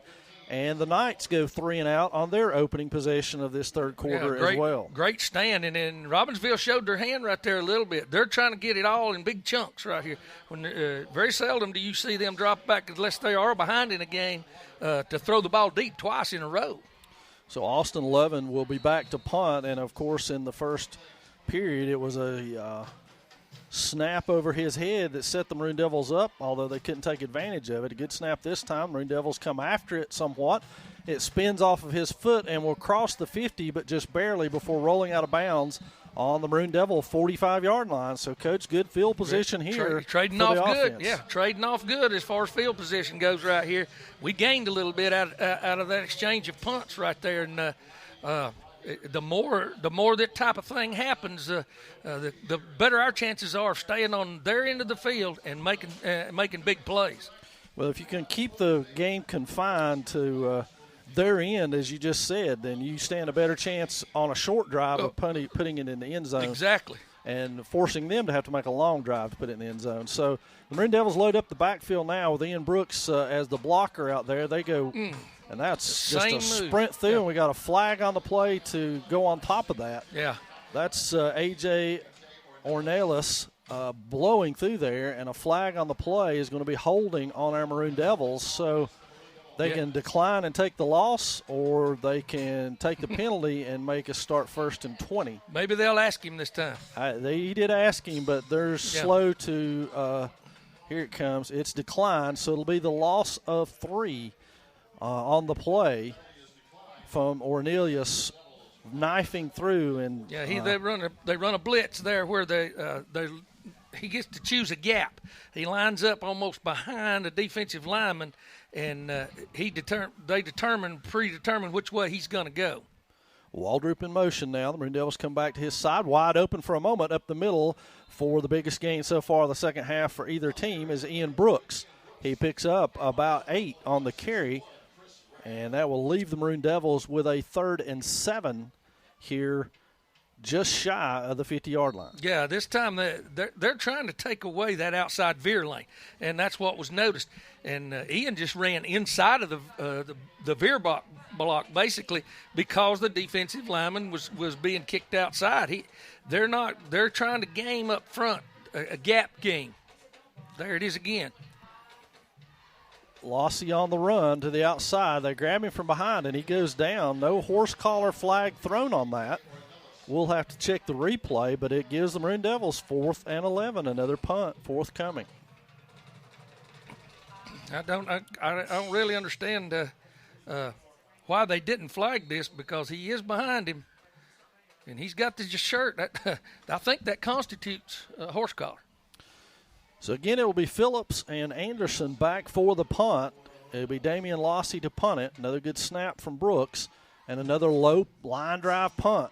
Short of Phillips, he'll have to watch it roll dead. This time, the Maroon Devils gain ground in what you and I were just talking about by pushing Robbinsville back to the 22-yard line. Yeah, it's just a back-and-forth game right here. Somebody will break it open with field position. Sooner or later, we're gaining ground right now, but we're going to have to take advantage of it.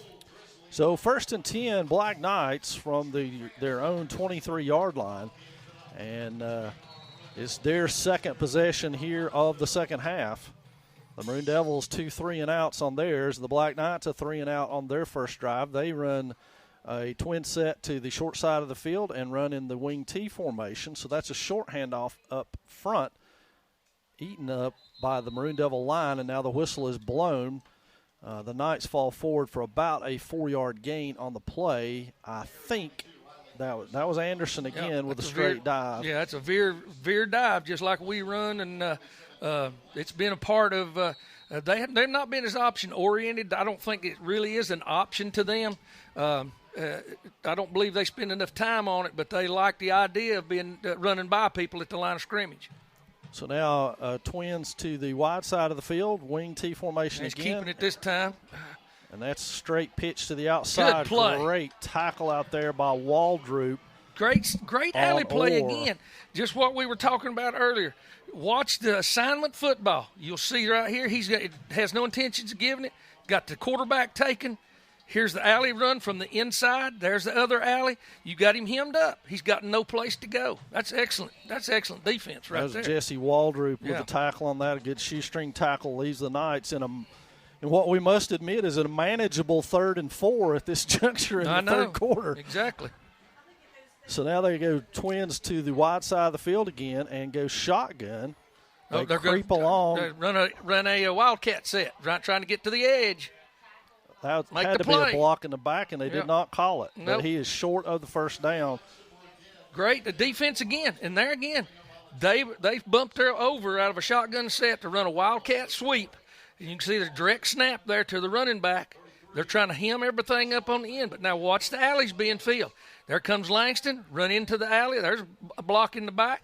But he's got to go. If you don't give him an alley, he's got to keep running to the boundary.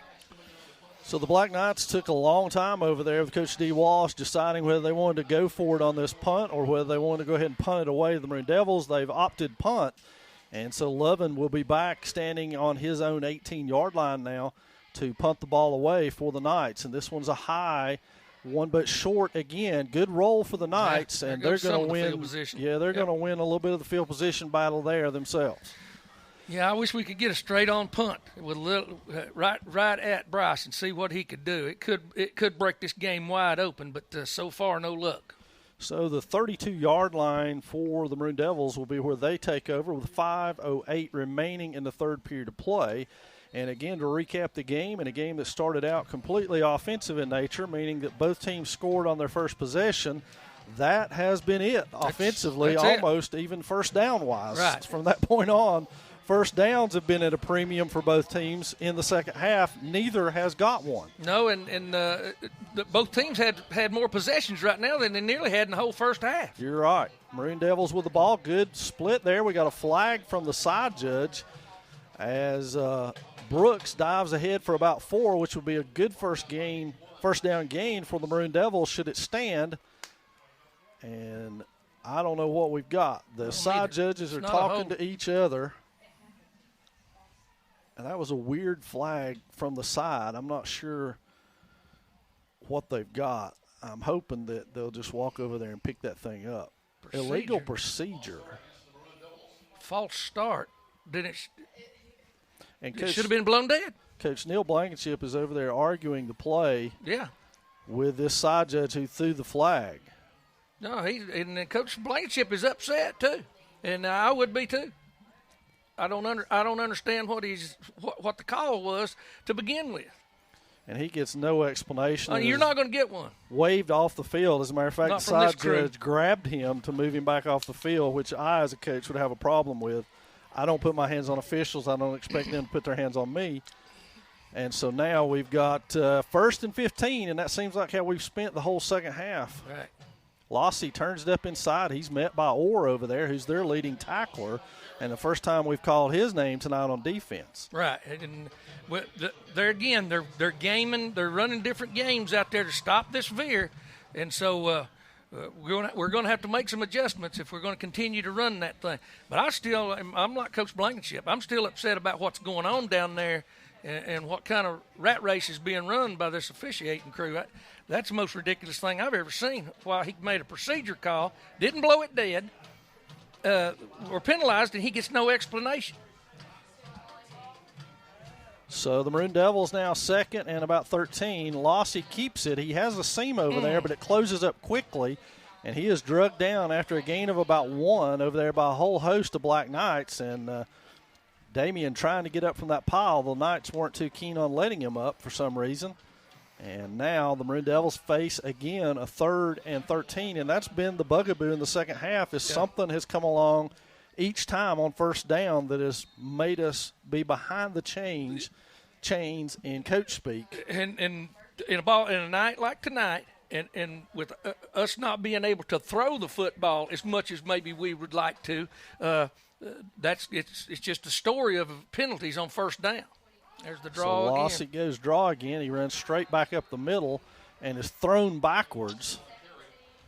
And he got back to the initial line of scrimmage, and the Maroon Devils will punt it away again with Lossy to do the honors. And again, I would assume Anderson and Phillips will be the two who will be back, neither of which we want to see field the ball and return it, to be honest with you. No, it needs to be another one of those low punts away from them and scoot across the ground.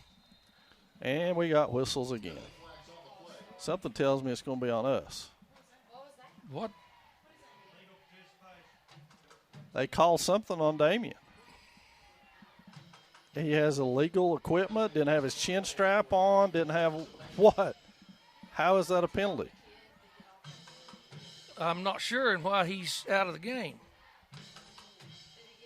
Unless it's broken.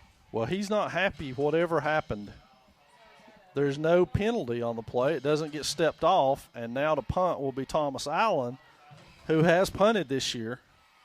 But I'm at a loss as to why Damian was removed essentially from the game for that possession. He is still on the end of the sideline by himself as Neil Blankenship walks down that way towards him. Yeah, I'm very confused now about what's going on out there with the That was this an crew. odd situation that I'm not certain. They're going to wave the flag off. Okay. So what's the deal? I'm not sure what it is. So Yeah, here we go again.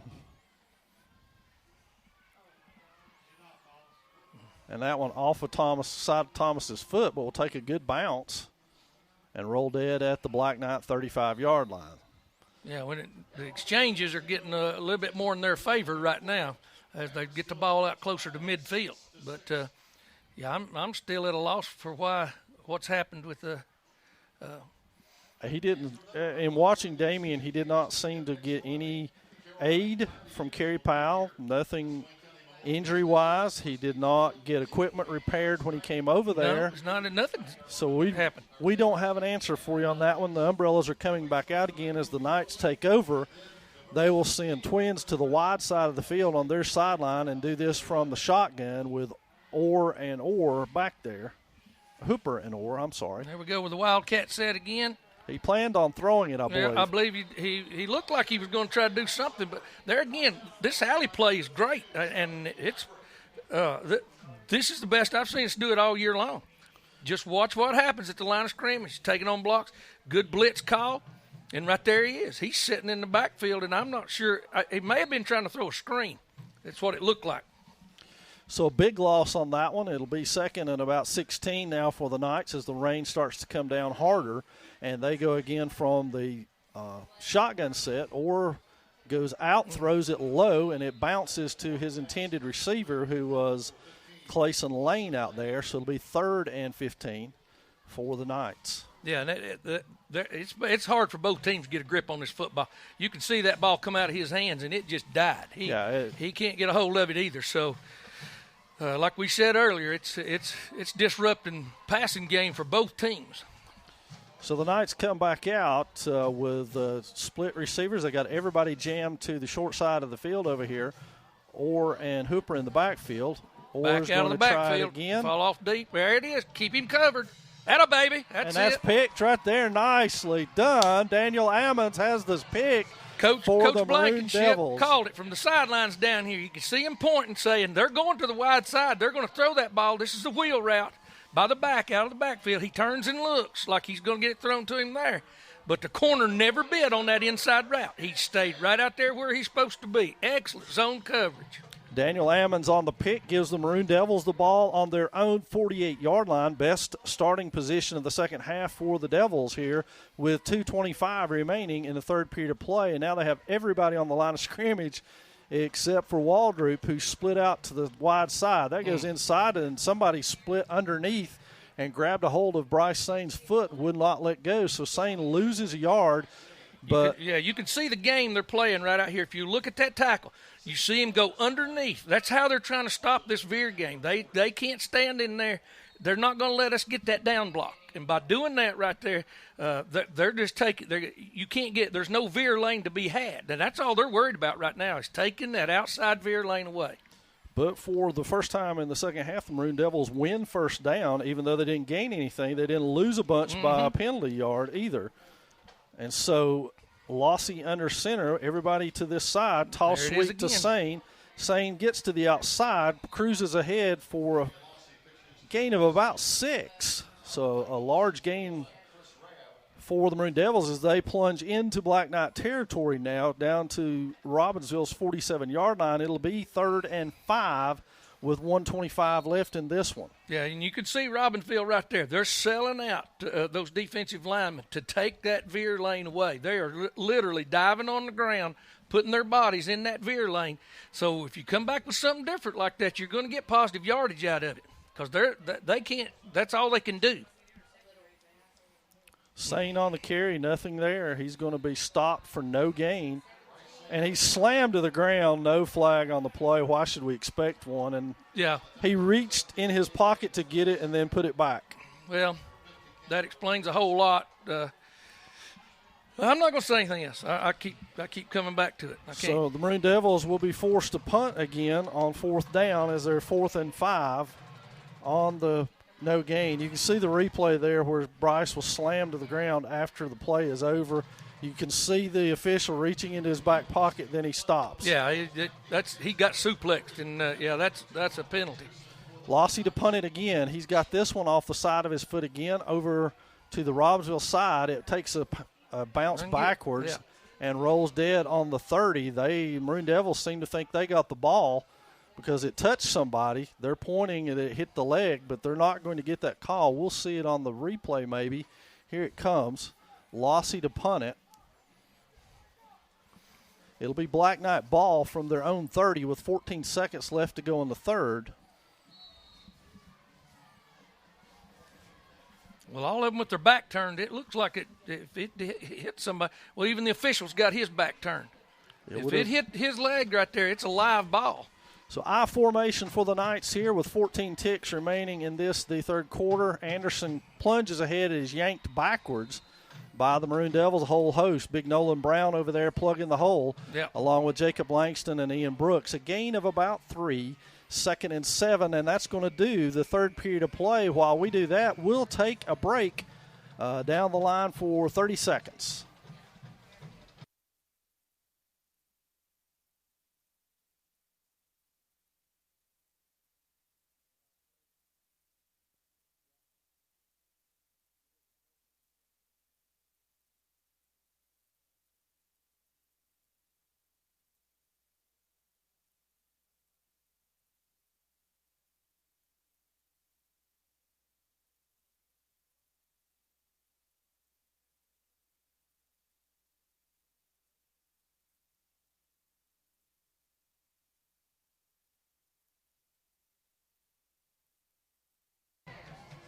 Well, we've got a dandy here from Swain County High School. Maroon Devils and Black Knights locked in at 6 each, and we're sure glad you joined us here on the Maroon Devils Network and WBHN.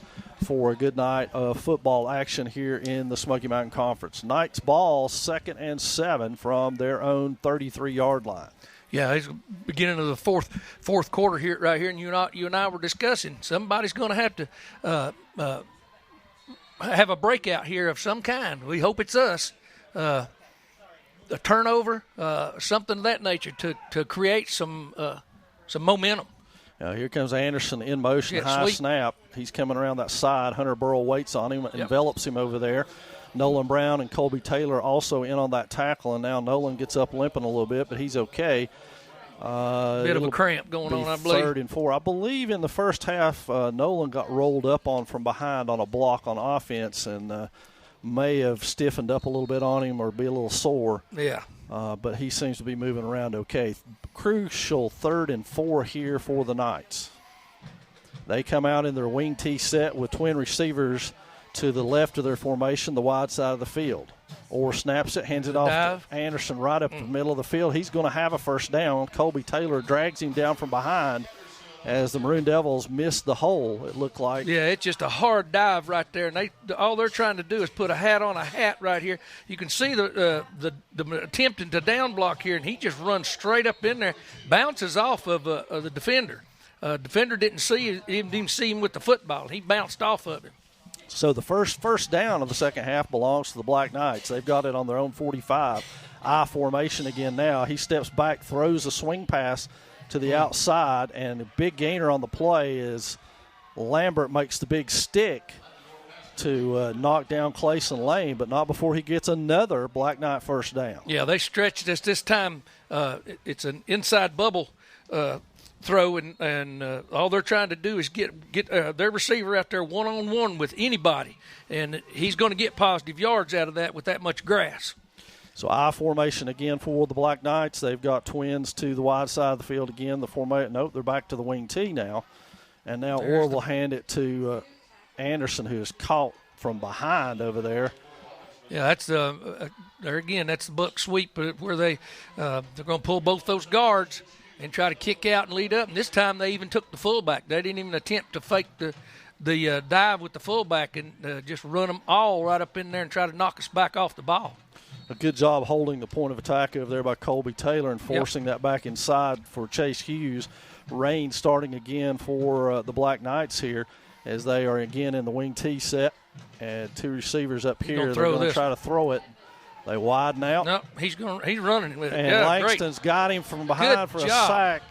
Back on the 45-yard line. They were running the crisscross pattern that they burned us on 2 years in a row to that side of the field. Bryce Sane said, none of that, thank you. I'm going to stay right here with you. Langston does a great job of using his hands and fighting off the block, and he just turns the jets on and comes upfield and makes the play. See, he kept his leverage to the outside. He's got no place to go when Langston's able to do that. He keeps the outside pressure on him, and he's going to make him pull that ball down. So back to the wing T set again for the Knights, and they go on a short set. They try to throw it out to Anderson, and they do, and they've got the outside. That's not good.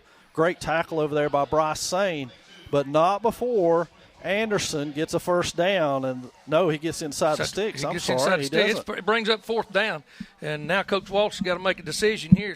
It's about 4th and 4, and they got us caught right here. And the outside, when the corner came inside, he gave him that lane right there.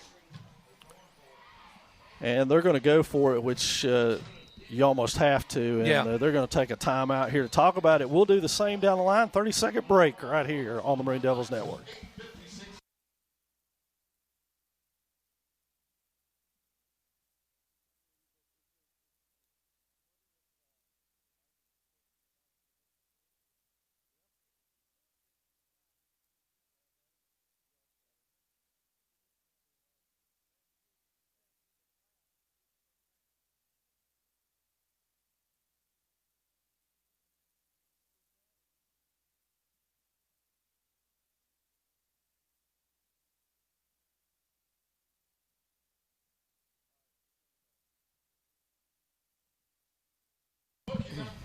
All right, Maroon Devil fans, we're back here at Swain County Memorial Stadium. 8:56 remains in this one. And make no mistake about it, this is a big down right here for this football game. The Black Knights 4th and 4 from the Maroon Devil 35-yard line. What I'm seeing is all this grass out here, and I know Coach Blankenship is too, because they're wanting to try to get one of those backs or that quarterback out here in this grass and turn them loose, with either by throwing it short to them or pitching it to them. And then here they come stretching us out with the twin receivers.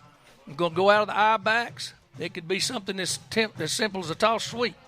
Straight handoff to Anderson. He blows through the line. Big gainer. He's still on his feet. Sain's got him down at the 15, so the Knights convert. Sain comes away with the football, but the officials have none of it. Point Robbinsville's direction. So the Knights down to the Maroon Devil 15 now, and time becoming a factor. You say, well, 8 minutes left. Well, how is time a factor? It's taken a while to move the football. Yeah, it's the same, pulling the guard and the tackle from the strong side and just kicking out on the defensive end and blowing it up in there. One of the same plays they've been running the whole game. So now they go back to Crossbuck, and Anderson wide open. Ooh, he's stuck over there by Sain again. Yeah, they've run into each other several times tonight. So second and a yard or two.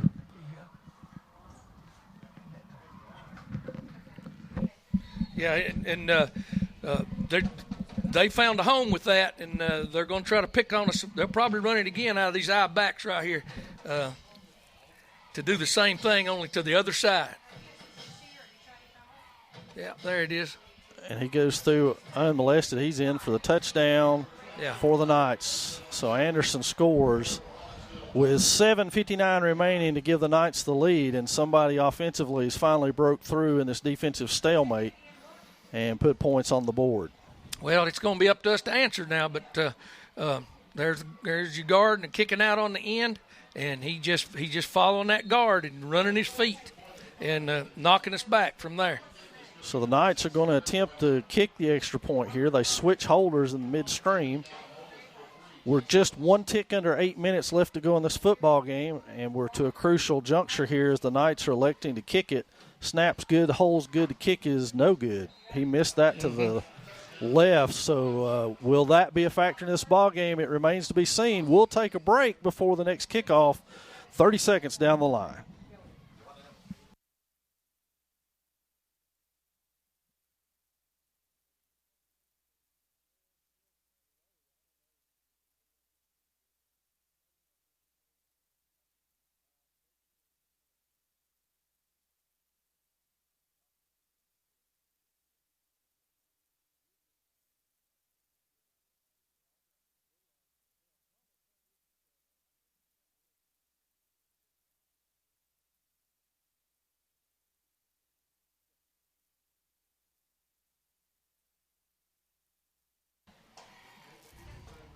So back here at Swain County Memorial Stadium to kick it off for the Knights will be Eric Barnett, a senior, and Bryce Sain is back deep.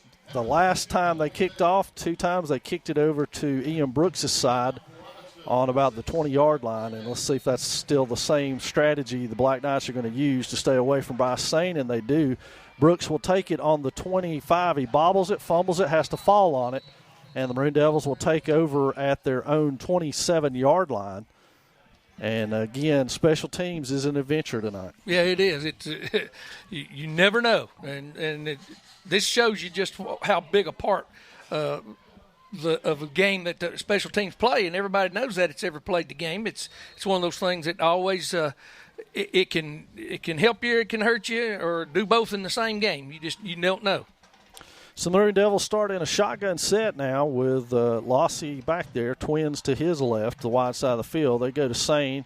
Nope, Lossie keeps it. He's undercut at the line of scrimmage by number 17, who really likes to celebrate his tackles a lot. Yeah. A.J. Ornelius. Yeah, and right here, this is a read option right here for him to look. He's looking right at 81, sees him following Bryce, but the linebacker there – downhill alley play, just like we talk about our players doing. That's exactly what he did right there, and he just comes up in the seam big. So Riley Anderson has some equipment problems, it looks like, with his helmet. He comes off the field. The officials blow it dead for that. When they blow the whistle back in play. It'll be 7:26 and counting in the fourth period of play. Black Knights on top, 12-6. Maroon Devils 2nd and 10 from their own yard line. Back to Swain. He's going to try to throw it. He's got nobody to throw it to. He throws it up into a crowd. It's batted away. It was intended out there for Jesse Waldrop, but 2 Black Knight defenders were in his way, and now, Coach, 3rd and 10. Yeah, 3rd and 10, and it's just not going well when you're not able to get anything on first down, and you have to resort to these types of things. It's not a bad play call. On a dry night, he may have been able to get upfield with it or run by somebody, but you got to start trying to pull a few tricks, get their mind off the veer game, and then maybe come back to it, and maybe it'll blow something open for a big play for us. So the Maroon Devils go shotgun with both running backs back there, and twins to the right now, and Lossie to throw it. He's got time, sets his feet, it slips out of his hand, floats in the air, and is out of bounds. So it'll be 4th down for the Maroon Devils. Yeah, he's having a fit trying to hang on to that football. So we'll have to be punting this one away right here. Hopefully we can hold him and at least get the ball back and maybe look for an opportunity to cause a turnover. And so now it will be Lossie again to kick it. It's Anderson and Phillips back deep to receive. 2 dangerous return men. Lossie with it. He's going away from Anderson. A good spiral over on that side. Phillips catches it on the 40, turns upfield, and he is yanked down by Waldrop. And now they're going to flag. He stuck his hand right in his face.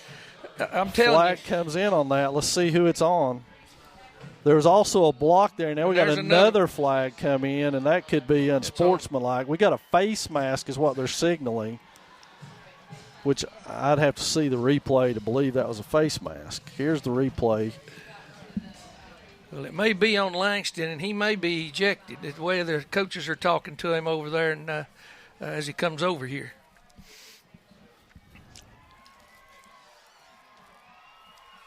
We may have lost our replay right here from the wet conditions, so we may get to see it, we may not. But well, it's all against the Maroon Devils because here comes the count off from the 48 of Robbinsville down to the. It's going to be 30 yards worth of penalties. And he's still going. Yeah. So I think it was a call for a face mask, and then with a unsportsmanlike conduct. Let's see right here. There's an illegal block. That's what Langston was upset about. But that's the block right there. I don't know why they didn't call that. And number 11 is the guy who threw it.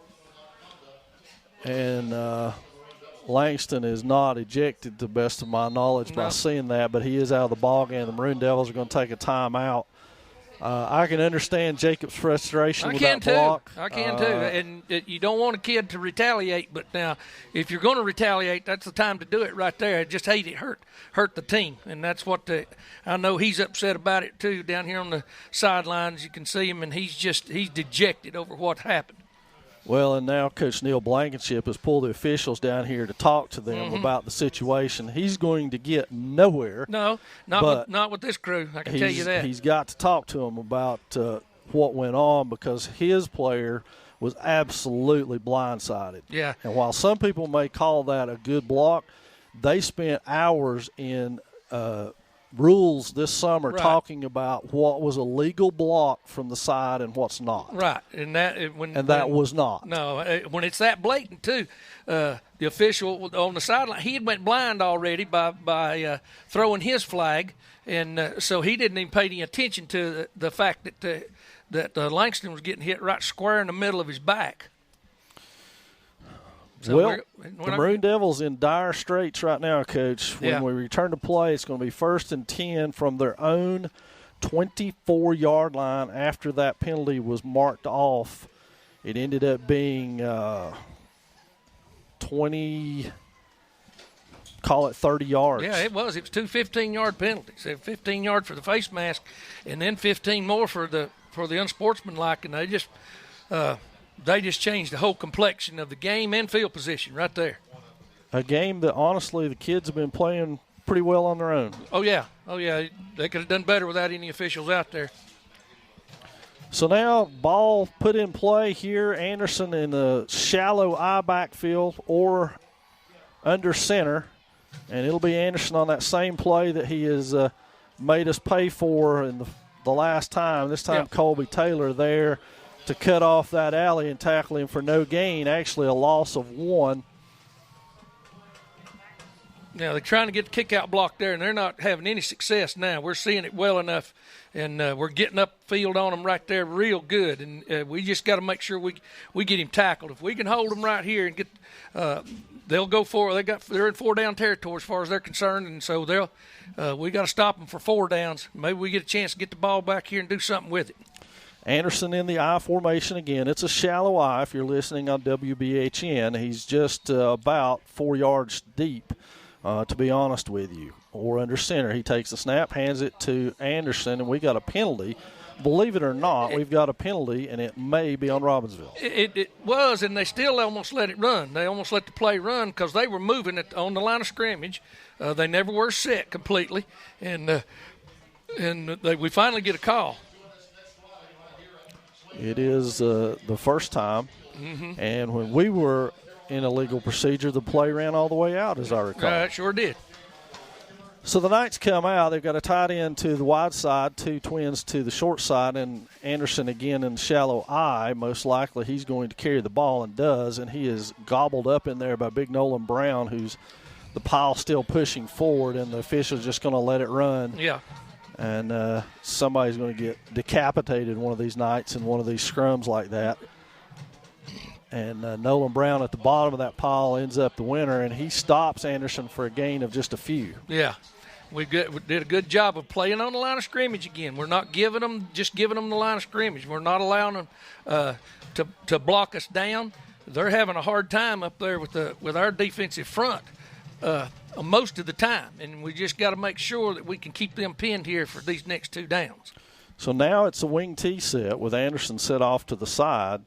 Or will step back, fake it to him. It's a pass play. If he can grip it, throws it across the middle, undercutting that. It's intercepted by the Maroon Devils. Boy, he went up and got that one, and he reached inside that receiver's hands and got it. That's Daniel Ammons again with his second pick of the night. And here it is again in replay mode it's for you. They're trying to get the back out of the backfield. The linebacker recognizes it and is running underneath him so he can't underthrow him. And then he's sitting right there where he was earlier. That's the same route. And he's picked both of them now. So the Maroon Devils take over with 5:15 remaining and 90 yards between them and a tie football game at this juncture. Yeah, we just need, if we can drive it down there, hang on to the football and not have to turn it back over to them. Lossy under center, traditional veer set. He goes cross buck inside to Swain, who fights and spins his way forward for a gain of about 8. And if we don't have any flags on the play, that'll be the most productive first down we've had. Yeah, in the second half for sure. And, we pick up about 7, close to 8 yards on the first down play. We need this kind of drive right now. Plenty of time still in the tank, 4:53 and counting for the Maroon Devils. Lossy comes out. Veer back set, twins to the short side. Lossy keeps it and gets nowhere. He dove forward maybe for a yard before being slammed back into the backfield. You wonder when at some point that might get called, but so far it's not happening. No, they're just letting them see. You can see the games they're playing out there to try to take away that veer. The tackle is stepping underneath and getting his body low to the ground so he can't be doubled down. And so it's ending up being one of these things that they're going to try to take those 2 tackles and take away all the veer game. So a big 3rd and 2 right here for the Maroon Devils, who need a first down. Cross buck inside. No, Lossy keeps it. He's stacked up outside there and pulled down. Again, he had a close to the first down perhaps, but was thrown backwards again. So 4th and 2 again with 3:48 remaining. Yeah. Decision time for the Maroon Devils. Yeah, they're going to have to and we get our answer. Here comes the punt team, and the offense throws their hands up. Now let's see here what happens. It may or may not be a punt. We're going to see. Well, They've fourth only got and one deep now, two, so they're not sure it's Phillips. going to be a punt either. High snap. Lossie's athletic enough to get it. Kicks it low and to the ground. It's going to bounce and roll dead inside Robbinsville territory down at the Black Knight 47-yard line. Well, I would say what Coach Blankenship is planning on here is to use his timeouts to make sure that this clock doesn't run as much as what Robbinsville would like for it to, and to be able to control just a little bit of what happens here in the last 2 or 3 minutes of this ball game. 2 timeouts for the Black Knights, 2 timeouts for the Maroon Devils remain. We're at 3:12 and counting when play resumes. Black Knight football from their own 47. It will be the I formation, shallow again. Yeah, they're not going to do anything crazy. They're going to keep running that, pulling those offensive linemen. You can see them there pulling the guard and the tackle, and just try to pick up. All they're wanting to do is make this clock run now. Well, that's a big gainer there for Anderson. He's finally brought down by Kobe Kirkland and Bryce Swain flying in there at the last minute too, I believe. Yeah, and they're going to Robbinsville will try to take as much time off the clock in between snaps as they can. So now back to the I formation again. Why not? It's been good to them. A gain of 7 on that first play. Yeah, they're not going to change any of their offense now. They're probably pulling the guard from this side over here. Yeah, he and the center both try to reach block. Big play right there. Nicely done over on that side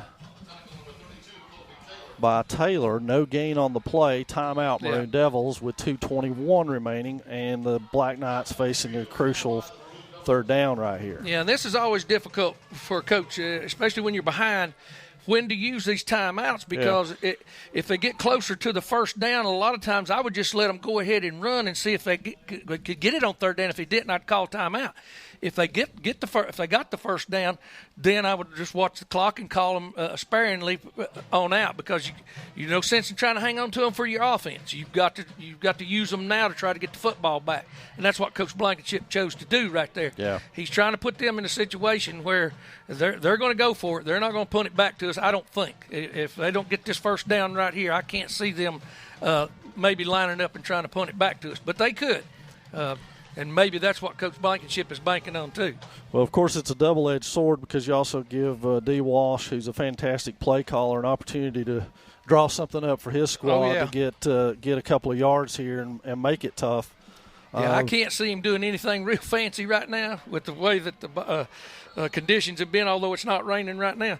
I think you pick your favorite play and you hand it to Riley Anderson. Anderson put the ball it. in his hands and let that be that. And that's, if he gets the first down, he gets it. If he don't, he don't. He don't. You line up and try it again. Yeah, that's what they're going to try to do. They're going to try to get on the edge out here, I would say, as soon as the ball snapped. Well, he started upfield before then. That's a good start. And right there, it worked out great for what Coach Blankenship was trying to do. Now he calls his last timeout, and it's fourth down. So now Coach Walsh, the ball back in his court. What's he going to do here? Is he going to go for it, or is he going to punt it back to us? And that looked a little bit like a generous spot to me, Coach. Oh, yeah. He's laying all over the 45. But he's inside of it with the spot. So the Maroon Devils take their final timeout of the night with 2:15 remaining in this one. It's been a dandy so far. The weather has played a factor, as we said it probably would in the early going. 2 very good defensive performances out of these two teams, to be honest. Yeah, with the conference records like they are right now, it's going to, this game's going to, there's going to be a whole lot to be talked about. Whatever the outcome of this game is for these two teams right here, about how the rest of the season plays out for both teams. Well, keep in mind, Maroon Devil fan, it is fourth down. Will the Knights go for it and risk this field position? They are not sending their punter. Well, their punter is on the field, but so is their quarterback and their tailback. Yeah, they're trying to. They've still not made a decision over there yet. They're still trying to make up their mind what they're going to do. And now their team huddles on the hash mark without Coach Walsh, and they will come out. They may be willing to try to draw the Maroon Devils off sides right here and take a penalty. Yeah, that's why they hustled up there. That's probably what they're going to do, and then maybe try to punt it. Good discipline. Stay right there. They moved. They moved. Yeah, there's a penalty. Yeah. And it's on Robbinsville. Yeah, because they stood up. Yep. Yep. Now the punt team will come out. Right. But the plus side is no time ran off that clock. That's right. Because of the timeout. Now the Maroon Devils will back them up to the 50 and force Lovin to punt it back to Bryce Swain again right here. Gosh, I hope he punts it right to him. Be good time for another snap over his head, yeah, too. Yeah, that too. We'll take either one at this point in time, but if he does get the punt off, I hope Bryce gets an opportunity to return this one. Good snap. Punt almost blocked. No penalty on the play. It's going to roll dead. Lord of mercy. At the 3-yard line. 2-yard line. Good. So the Maroon Devils have a drive of epic proportions here before them with 98 yards standing between them and a tie football game. Yeah, we got to look for a big play right here. I don't think the time with our offense, the time is not going to allot us a whole lot that we can do. We're going to have to do something a little bit different and a little bit out there on the edge. Well, the Maroon Devils will start, and we've got a flag. Nope, that's a towel. I thought we had a flag already. I was like, what the heck's going on? Would anybody be surprised? I would not be surprised at all. So the Maroon Devils in danger of a safety here. The Knights coming on an all-out blitz, and they got a safety because he threw it away in the end zone. They're going to call grounding, which is a safety by definition. Let's see if we don't know how this is going to turn out. So this is actually going to be kind of fun to watch. On the plus side, Bryce Swain was running wide open down the sideline. Yeah, he was. He was going. If he could have got that ball off and got it upfield, Bryce would have scored. It's the same play that I think we ran it against Smoky Mountain for a touchdown. Well, we're waiting on the signal here, and here it is. Intentional grounding on the Maroon Devils. And it's a safety. Well, he signaled a loss of down, but then it was a safety. I don't know. The Knights coming on a pretty much all-out blitz, and they come free off the other tackle and grab Damien, who tries to throw it, and unfortunately it's Nick Millsaps that he throws it at. Yeah, hits Nick in the back. So at this point now, we've got to kick the ball back to them. So and with no timeouts left to stop anything. And Neil Blankenship wanting another explanation from officials, but he's not going to get it. No. Oh, he's going to come over and talk to him, which is a surprise to me. Well, he's not going to get an explanation no matter what, because he can't. He's out. He's trying to figure out why they called it grounded. To what he's arguing about is he was outside. And he turned the ball loose, but was being tackled. And so it's a double-edged sword with that call, too. Yeah, unfortunately, it gives the Black Knights the football back is the bigger issue here. With 2 minutes and 2 seconds exactly, and Swain will have to kick it from their 20. So you wonder about an onside kick at this juncture if you wanted to try that from the 20. They have the option of being able to punt it as well. So we'll see what they choose to do. It looks like Hunter Call is out there. He will have to kick it from the 20 off the tee if he so chooses. And so at this juncture, the Maroon Devils can try an onside kick, and I'd say that's all that's left for them to try at this juncture. You certainly can't let the Black Knights just have it anywhere on the field, because they can basically take a knee and run the clock out from here. Yeah. And so here comes the onside kick, squibbed, and it goes out of bounds before it gets 10 yards. Mm-hmm. So Black Knights will get the ball right there. I'm assuming so. Yeah, where the ball. Yeah. I hesitate to say that. But I am assuming that is the case, that they will get the ball right there. 1st and 10 for the Knights. They're having to talk about it an awful long time over there to make a. So withstanding a miracle at this juncture, the Black Knights are going to leave here with a win tonight, which will solidify second place for them. Not near as big a deal for the little 1A playoffs as it is for us in the big. The Maroon Devils will be third and finish with conference play at this juncture. Let's see what the Knights are going to do. They're going to hand it off and try to get more. And who in the world would be shocked by that? No, don't. There's no surprises, but the ramifications of a loss here if it turns out that way is one of the things that you have to a lot of sharpened pencils have to be getting ready for what's going to transpire as far as the seeding. You know more about that than just about anybody. You helped me out for years. As a matter of fact, you and I spent more time on the phone about seedings than anything. I got all my information from you. I didn't wait on the association to tell me, because you were kindly up on that every year and kept me apprised of who we even could be playing. Well, the situation is such at this juncture that the first 4 teams from the conference get in. So the Maroon Devils are in. Yeah. They're going to finish third. Nothing's going to change that. Right. And so they'll go in as a 3rd seed, which means they'll be traveling to Surrey County, Montgomery County, Wilkes County. Somewhere way down there anyway. Whoever the latest fly-by-the-night undefeated team is that has played virtually nobody all season long. Exactly. That's the way it always was. And feels like they've invented the sport of football. Yeah, for the first time in their history.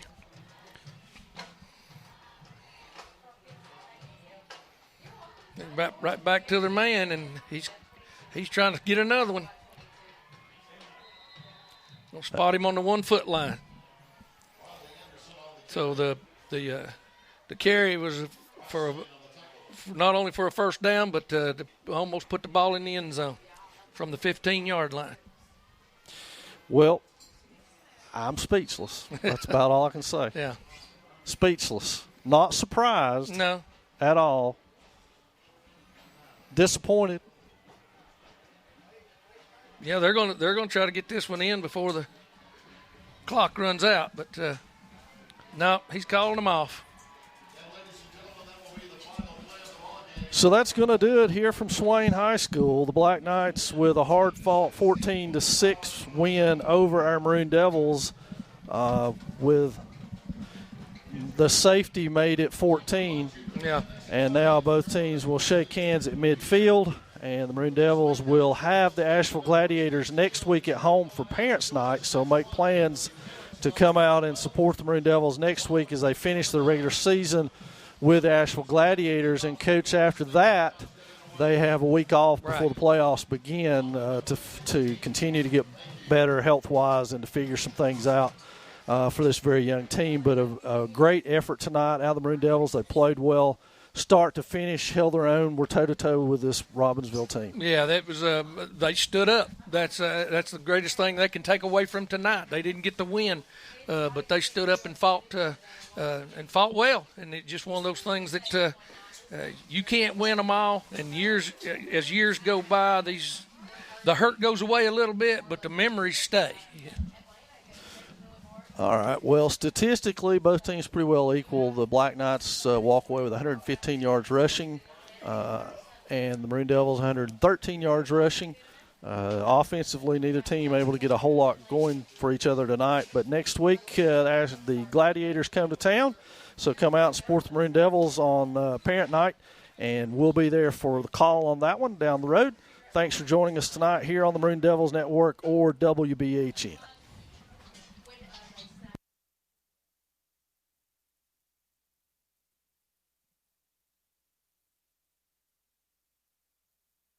Hello, Maroon Devil fans. This is Michael Watson with Farley Insurance, asking you to come out and support our Maroon Devils during this upcoming sports year.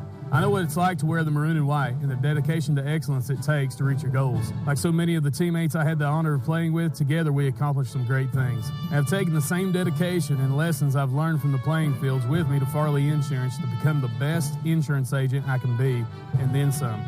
Whether it's home, auto, life, health, business, or commercial, Farley Insurance is dedicated to making sure we take care of you and your family. Come be a part of the largest independently owned insurance company in the Smoky Mountain Conference, located at 264 U.S. Highway 19, Bryson City, North Carolina. Numbers 828-366-2555. Again, 828-366-2555. I'm Michael Watson with Farley Insurance, your hometown insurance agent. And go Big Maroon.